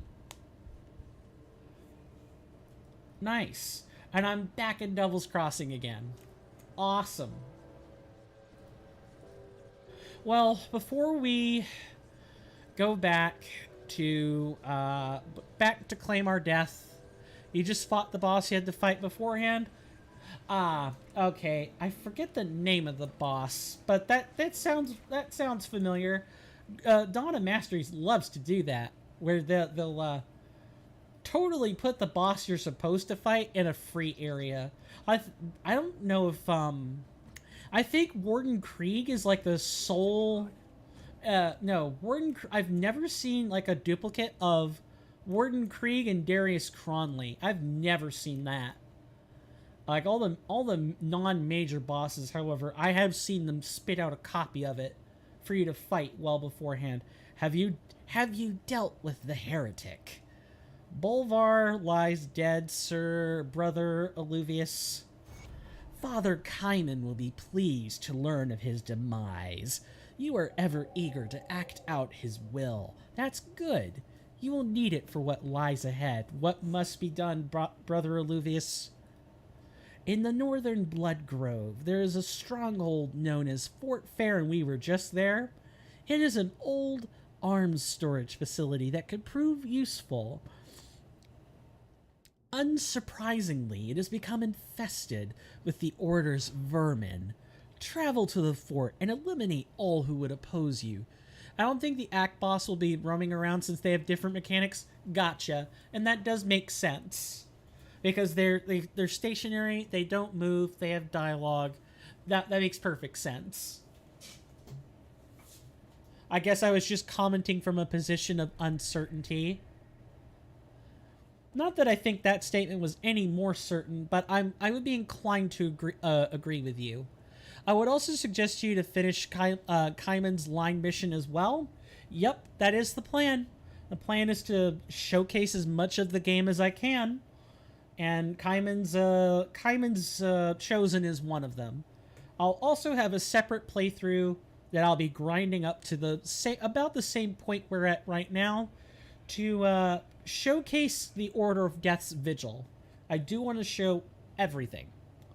Just can't do it in one playthrough. Game makes you choose. Find their leader, Master Ravok, and make an example of her. Go forth with the confidence that Empyrean is with you, as I shall bestow a blessing upon you to guide your hand in battle. Not needed, brother. I have already dealt with her. You have exceeded even the Blessed Father's expectations. He wishes to speak with you. Do not make him wait, brother. What can you tell me about him? He is our prophet, the voice of Empyrean. His guidance has brought us strength when we needed it most. He embodies hope in a world with none. Thank you. Thank you. All right, Father Kaiman, I have so many questions I wish to ask of you. Will you entertain them? Come, my loyal chosen. I have a task for you that comes from Empyrean himself. I have some questions. I have several questions. Speak, and I will enlighten you. Why are you called Father? There's no daddy complex here, is there? Please, God, no. Before I became Father Kaiman, I was an inquisitor to the Luminari by the name Phaedrus Kaiman. Ah, that is your surname. Okay. My mission was to uncover dangerous relics and texts and to collect them so that they could harm no one. Straightforward, but I was always aware of a deeper truth, a secret buried with all the relics and all the tomes we had gathered. I set out, I'm missing stuff here. One day, against the commands of my superiors, I set out to discover the truth for myself. Ah, so mutiny, or rebellion, insubordination. whatever term you fancy. It was during those travels that I first came upon the Shrine of Empyrean, the Blessed Light. I studied the ruins for many months, deciphering the forgotten language that marked its stones. In time, I had pieced together the secrets of the ancient faith and was able to recite an incantation that called out to the lost god. The spell was successful, and I had reached out to an otherworldly presence. It coiled around me and filled my consciousness with thoughts and feelings that were not my own. The truth of its words filled me with unspeakable dread. What happened next? Unable to cope with my destiny and the terrible fate that awaited all of Cairn, I fled the temple. I returned to the capital, weary and defeated, ready to answer for my absence. But the leader of my order was strangely indifferent to my lengthy absence. That was when I began to notice the unusual changes in my former companions and the Empire's actions. Troops were reassigned to seemingly inconsequential locations. Iron mines were shuttered. It all made no sense. The Empire was in the grip of some malevolent force, which we now know to be the Ethereals. In a desperate move, I abducted the head of my order and questioned him. It was then that he turned into an ethereal monstrosity and attacked me. Only with the aid of a relic I had taken from Empyrean Shrine was I able to fend off the creature. The next step seemed clear as day to me. I renounced my title and property and emerged from the ashes of my home a new man, reborn in the blessed light of Empyrean. I preached the truth to the public, for which I was exiled from Erelin. But my warnings of the apocalypse and the salvation Empyrean offered resonated with the people. I may have been banished, but I did not go alone. The people that followed me became the first of my chosen. Who is Empyrean? Empyrean the Lightbringer, greatest of all the gods. He's the protector of Cairn, a light of hope, returned to us in humanity's darkest hour. Empyrean speaks to me of his will, and I convey his message to you, so that we may again bring Cairn under his light. Can I commune with him? Anybody pure of mind and faith can hear the will of Empyrean. Clear your mind of impure thoughts and pray. Perhaps the Lightbringer shall answer. My brothers and sisters pray every day that Empyrean blesses them, as he has blessed me. So nobody but you has actually heard him. As the first of Empyrean... I can't wait for his light. I mean, there's an interesting implication depending on which faction you pick, if I remember what I've read correctly, about what happens when you favor one faction or another. As the first of Empyrean's followers in centuries, I have become his voice and the agent of his growing faith. In time, others may hear the Lightbringer's will as I have, but the day has not come yet. Perhaps it'll be you that joins me in the upper echelons of Empyrean's new order. Probably. I mean, we're an all-powerful mage that could freeze foes and shatter them in a single snap, burn them alive with a tempest of magma, or incinerate them to literal ashes with the tips of our fingers as they outstretch with tendrils of electricity, jumping from foe to foe, incinerating all of them in a single blast.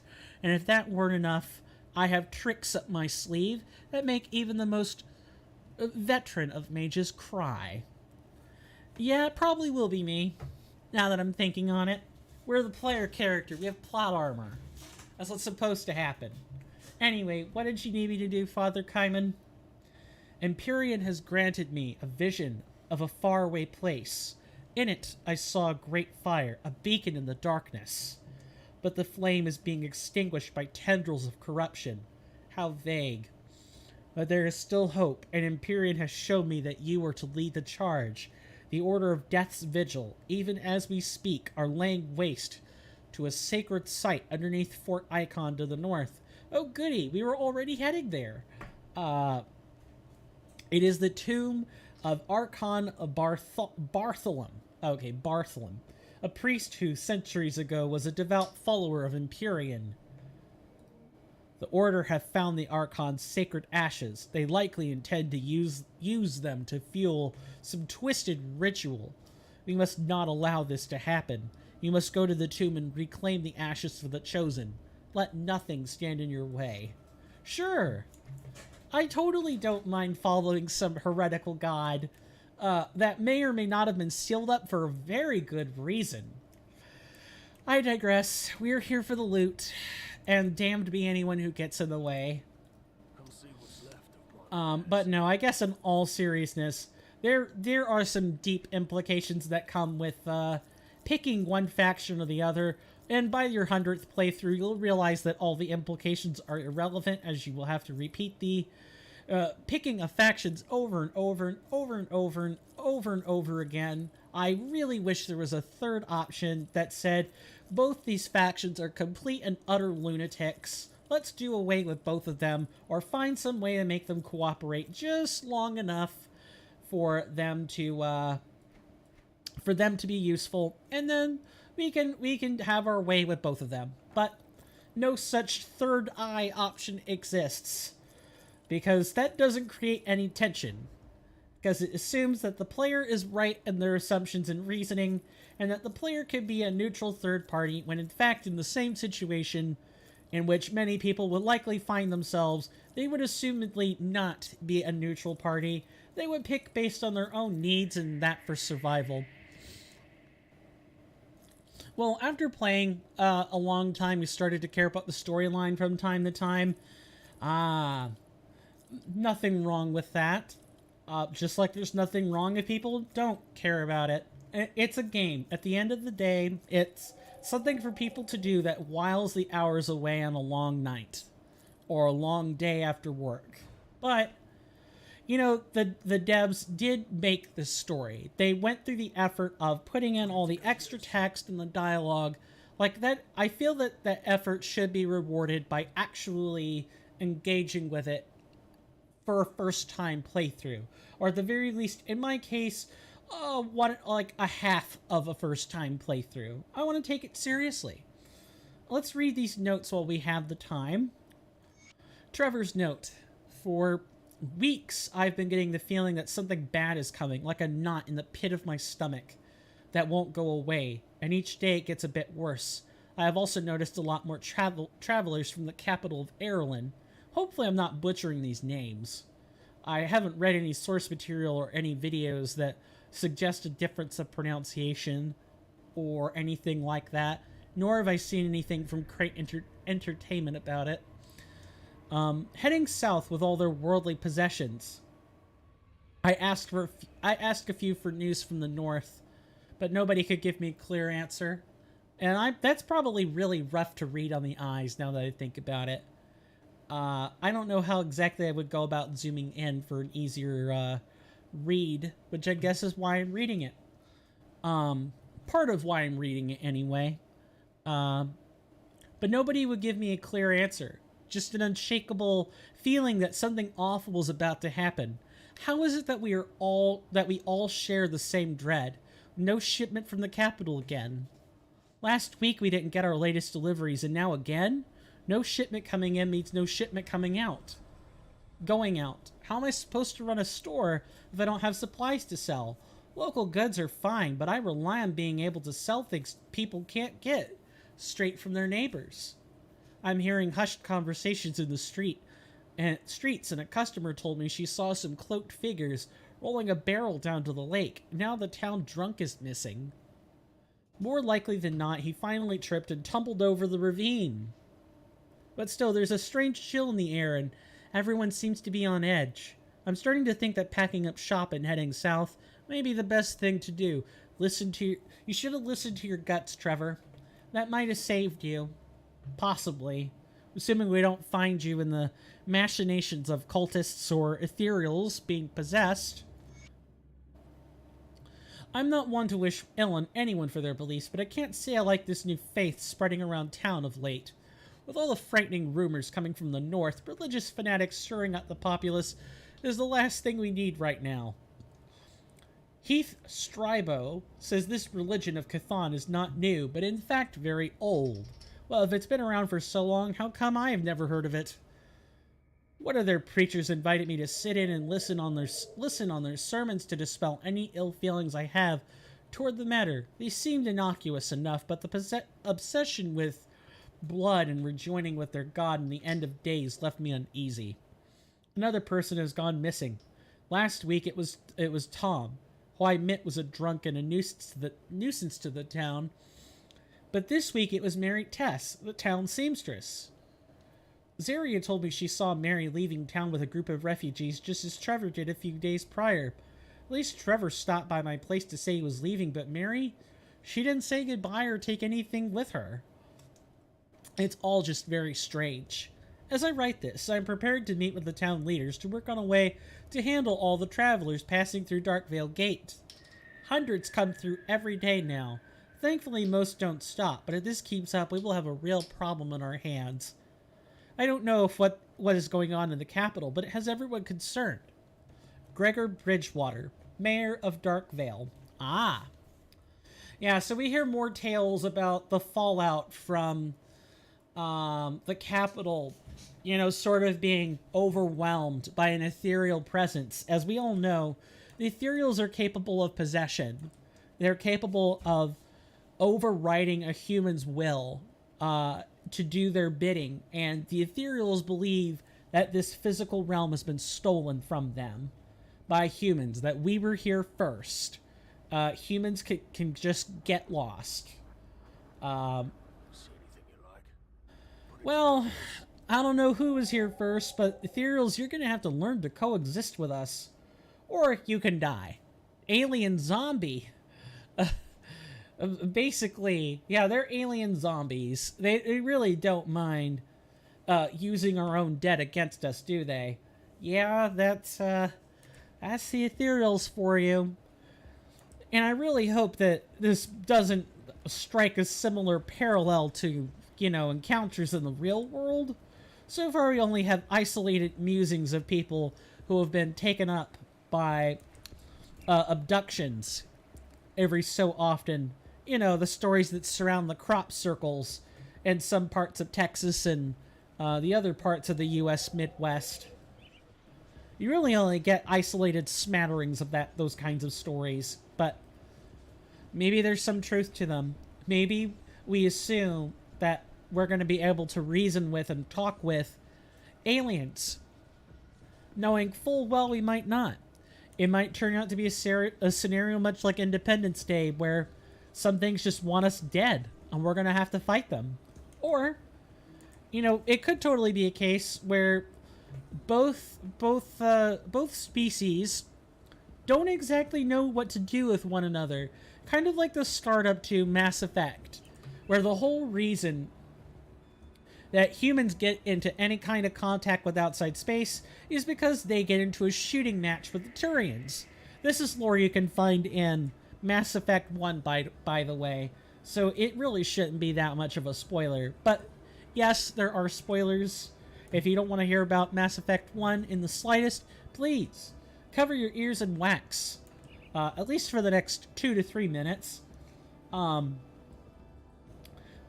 eventually, the fighting was getting to be so bloody that if there wasn't a ceasefire, humans and the Turians likely would have gone either very extinct or close to it, taking their planets with them. And I believe the humans would have lost first. And it was the Asari who maybe managed to broker an agreement. Or, you know, cooler heads prevailed. I forget the exact way it goes down, but the moral of the story is, you know, we can't assume what our contact with another xeno life form is going to be like. We don't know, and we can't just assume that it's like what we see in the movies and on TV and you know, in the games we play or in the media we consume. It's not going to be like any of that. But these are topics that usually get more consideration from people higher up in the government chains than you or I. And be grateful that that is the case. That doesn't mean we can't ponder about it. Well, one side comes from outside the sky, and one side is crazy people doing human sacrifices. Forgot to turn on auras. I don't know how I forgot, but thank you. Thank you for that. I don't think it's a good match. No, and they hate each other. So that makes this three-way tango that we experience all that more interesting when you consider that the two hate each other. That the Ethereals and the Ch'thonians do not get along. I do not know the exact reason why. I'm hoping that I get to learn about that. You can press Y to change to your second skill bar. Good to know. Thank you. Maybe those auras should probably go there since I never turn them off, huh? Let's do that. That way we have more room to play with. Why? Where did I see these? Electrifying weapons and burning weapons.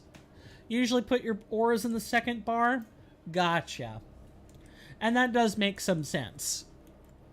I guess I just don't think I would ever get enough skills to warrant a second bar, but you're the one with the additional experience.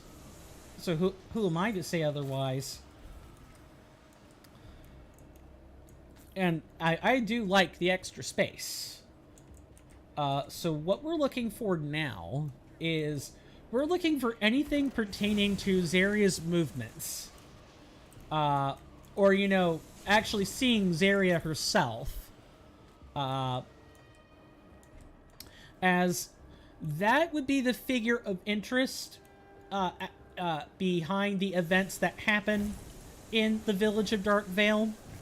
Because when we read the excerpt from the mayor talked a little bit about three other humans part of that village, and Zaria was one of them.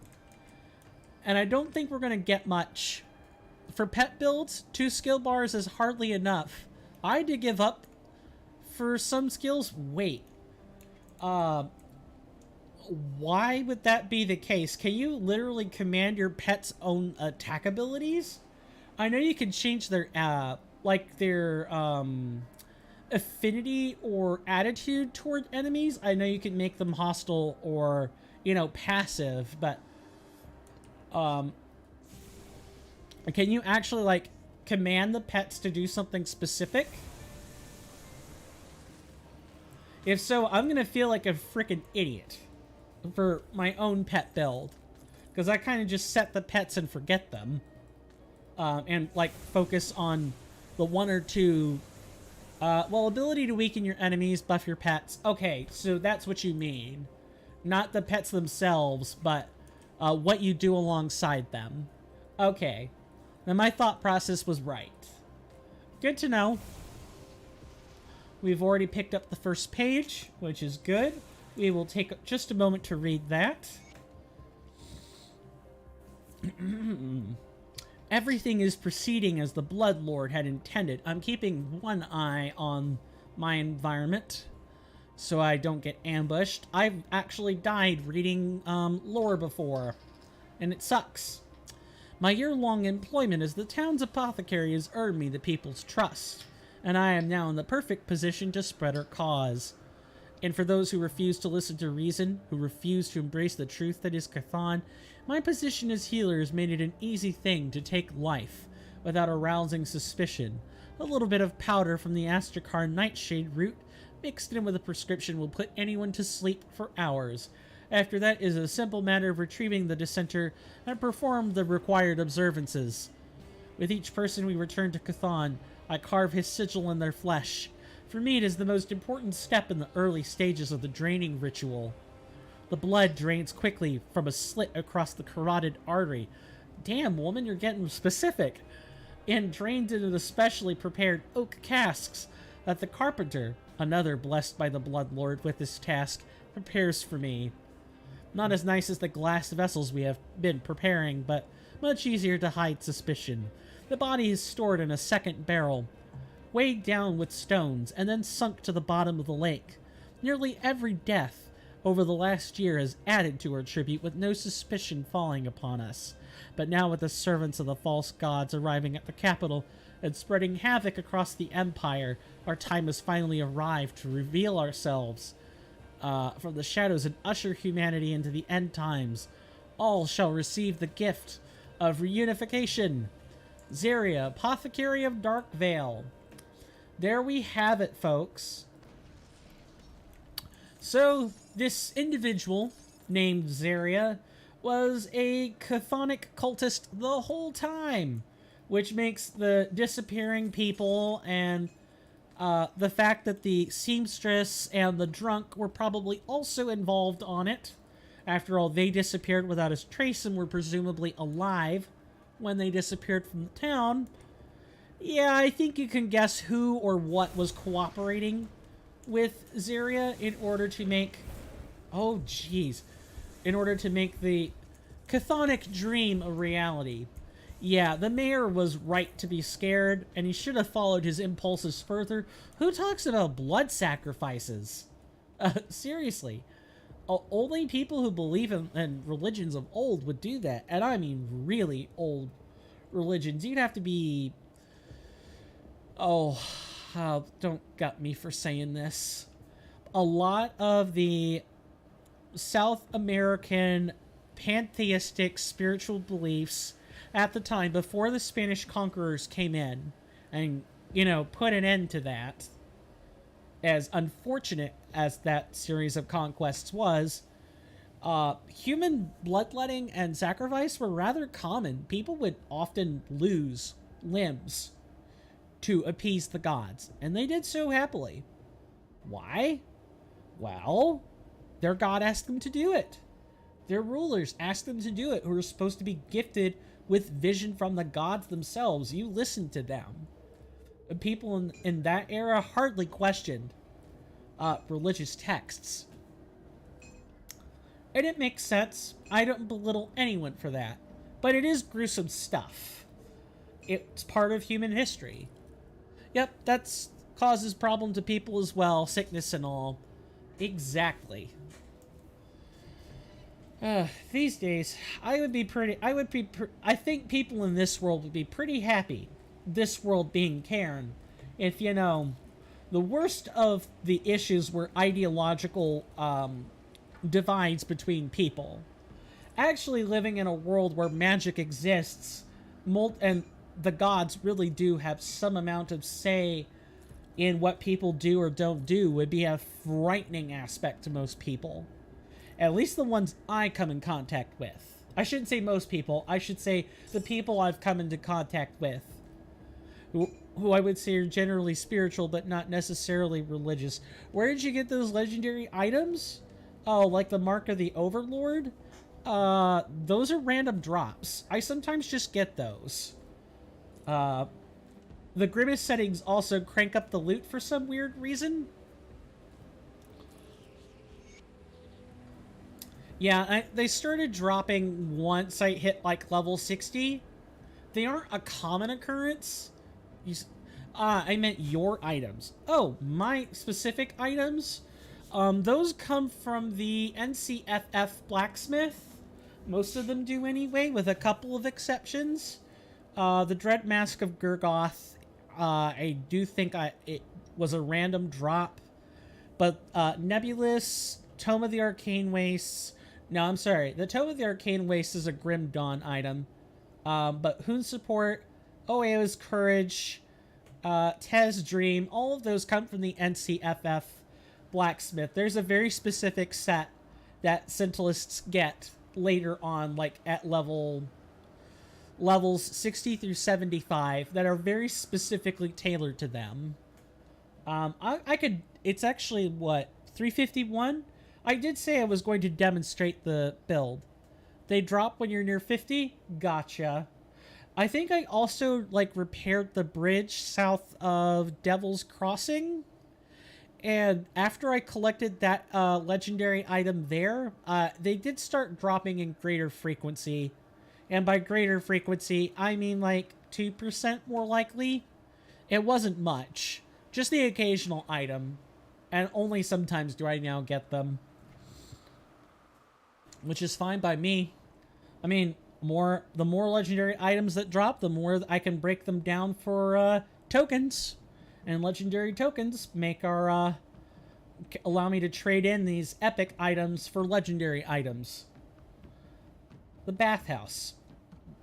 The process of collecting blood was so slow it was driving me crazy. So I set up a 2-tank system, then rigged the public bathhouse plumbing with a drain switch.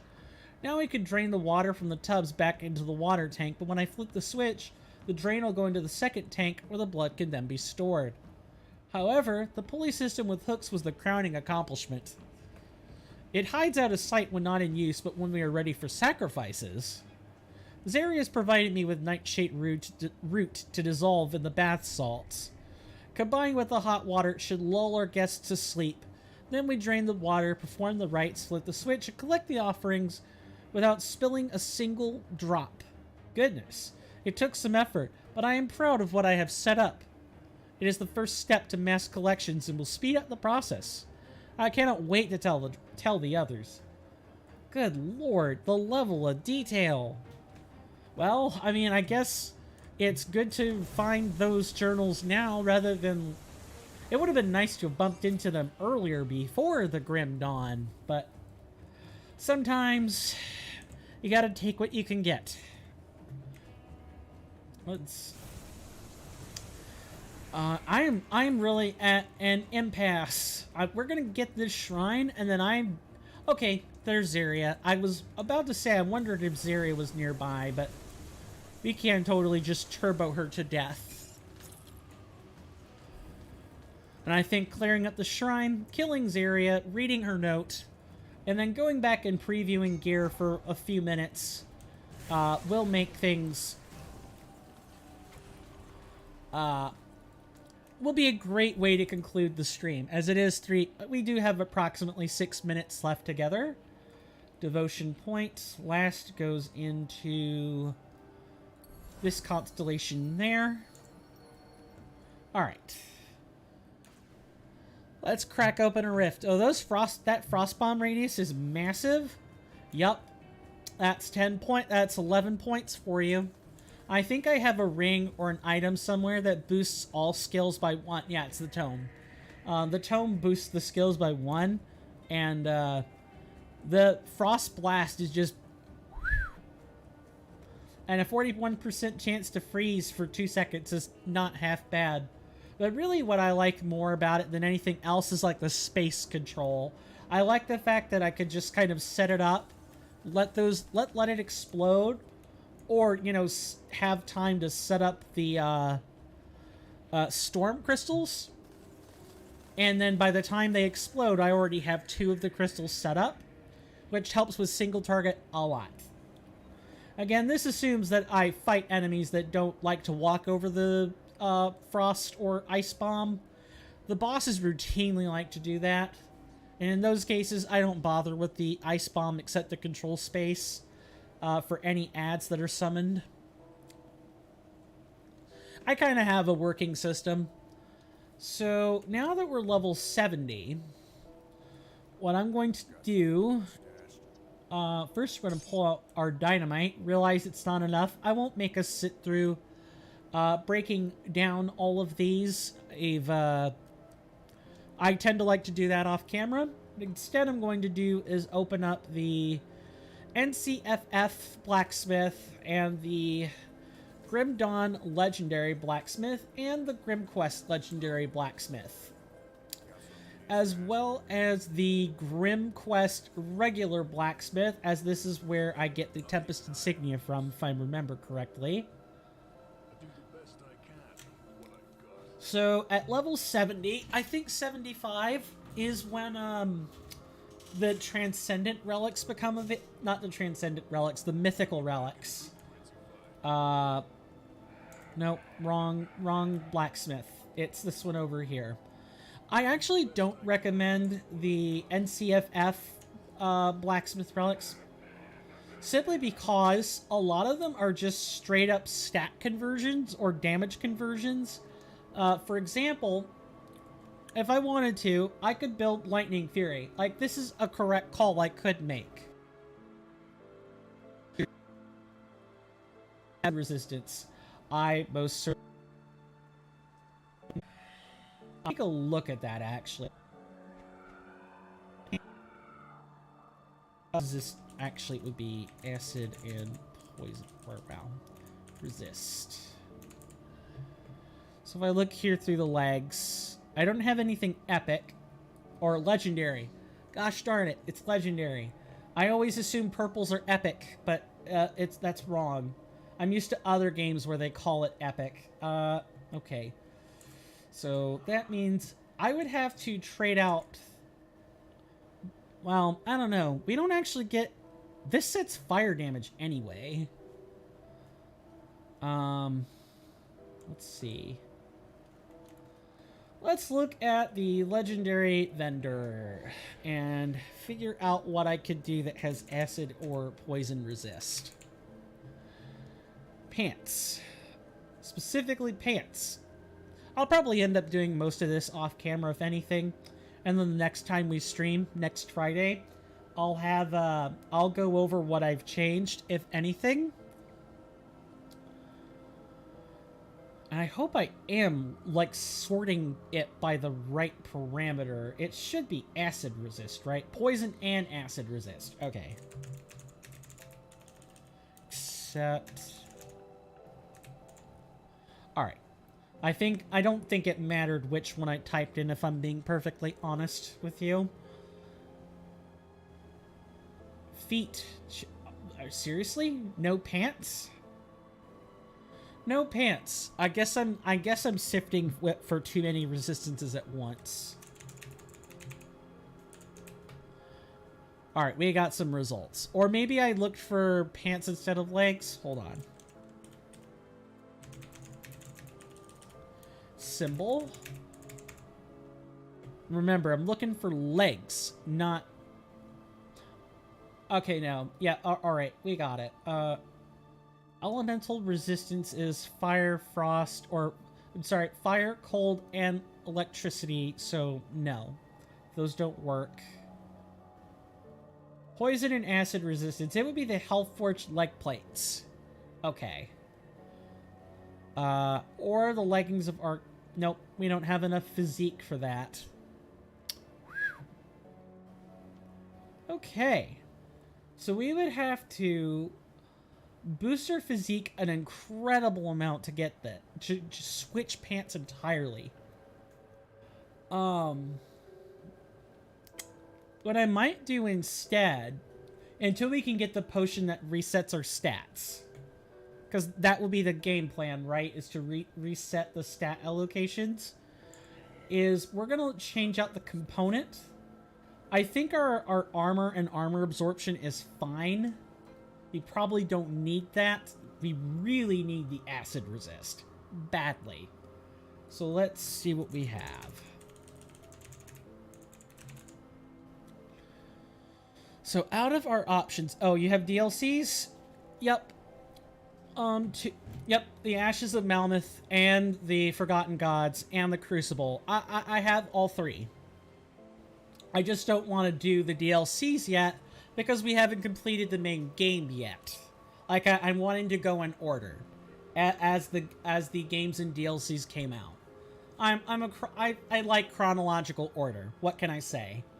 But in the meantime, yeah, I definitely made sure I got DLCs for this. As soon as I got the game, I knew that I wanted to do an LP on it. I just had to figure out whether I wanted to do it modded or not. And I'm glad I chose the modded version. I get the feeling I'd be suffering for a lot more of my choices right now if this were an unmodded vanilla playthrough. Because I think my first playthrough, I was an Arcanist and an Inquisitor, and I put a lot of points in Cunning, because I wanted to dual wield guns and a high amount of spirit, and then I got crushed by not having enough physique to keep up. It was awful. So I'm glad to be doing this modded. So in terms of our options, in terms of acid resist, I don't think the ghoul runes are very useful, because that's just 2% maximum poison and acid. I don't know what the maxes are for that. I see the runes, which is 12%. Plus burn, frostbite, electrocute, and poison reduction. Great. We can get 20% from the poison and acid resistance, but the damage value is not useful. Or we can throw on some emeralds. Our options are basically, well, that's just stuff that's in the stash. Let's check out our components that we can make. So in terms of components, we have anti-venom salve, or nope, rotten heart is not viable. It would just be the anti-venom salve. Used in all armor. Okay. Yeah, I think I can trade out the leg stuff and get 20% that way. Bring me back any blueprints you find. Does mean physical damage is going to hurt us a little bit more, but I'm prepared for that. And we shouldn't be getting in range for physical attacks anyway. Deposit all components. Bring that back. Deposit all this. The slight bit of inventory management is the last thing I'll be doing before we call it for the day. I think we've got an incredible amount of progress. And I'll do a lot of this inventory stuff off camera. And I think I have to go and remove the components, which shouldn't be a problem. I wish you could just overlay the components. Like, if you want to put on a new component, you should just be able to do that. But I understand that this process is a rather arcane thing. It has to be done a specific way. You want to keep the item. I made the mistake last time that we changed out pants and kept the add-on, and boy, did I regret that. Big time. Alright, 20% poison and acid resist. That is a lot better. That feels better. And then for the resilient plating, yeah, I think we can make another one of those as well. Yeah, I feel fairly confident that I can make those two adjustments. Well, the inventor needs iron bits to money, exactly, to survive. That he does. You are right about that. Why am I going here when I want to be going over here?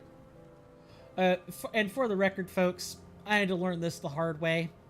There are definitely blacksmiths in all of the major hubs. We went over the one in Homestead at the beginning of the stream, so I don't want to repeat myself again. But there is one there. It's just, he's kind of hard to spot. Just a little bit. He sort of blends in with the background. You want the anti-venom salve. Is there anything else? Ort rune I want to keep for offense. And I don't know about those boots. I truly do not know. I'll have to wrestle with, I will definitely have to wrestle with the decision-making for this off-camera. This part of the stream I would definitely consider shoulder. Yeah, the shoulder's the other one I'm going to make the substitution for. Because that's the defensive rating plus armor plus pierce resistance. Which we don't exactly, well, pierce resistance is... Yes, we know about the shipments, Hargate. We don't need it. Your pierce resistance is gonna fall. Yeah, it's at 29%. I don't know. I guess this is what happens when you put offensive components on your armor. And not defensive components. I get the feeling in vanilla, you can only put defensive components on your armor. And so your resistances just work out a lot more nicely. And Dawn of Masteries, you have access to a lot more offensive options. So your damage is a lot higher. Like my rings have skill boosters. My necklace has, well, it has ectoplasm on it. And my belt has like a stat boosting item on it. So this is all going to be stuff I have to consider in great detail in terms of our build. But that being said, this concludes our time for tonight. Well, 5:20 p.m. Eastern Standard Time. Thank you guys so much for stopping by. I really appreciate all the additional help and guidance. I'm glad you were here, I'm the winner, because there were quite a few things I didn't know, and I'm glad that you knew them, because that's going to make our playthrough a lot easier. Next time we stream, our game plan is going to be continue traipsing through the village of Dark Vale and try to make our way toward Fort Icon. Make our way towards the last quarter of the game is like right through here. If you guys are interested in catching me like sooner than that, Sunday I'll be streaming over on Twitch, www.twitch.tv/coinstamp. We'll be playing some Elden Ring. Gonna be a long walk in the mountain. Indeed.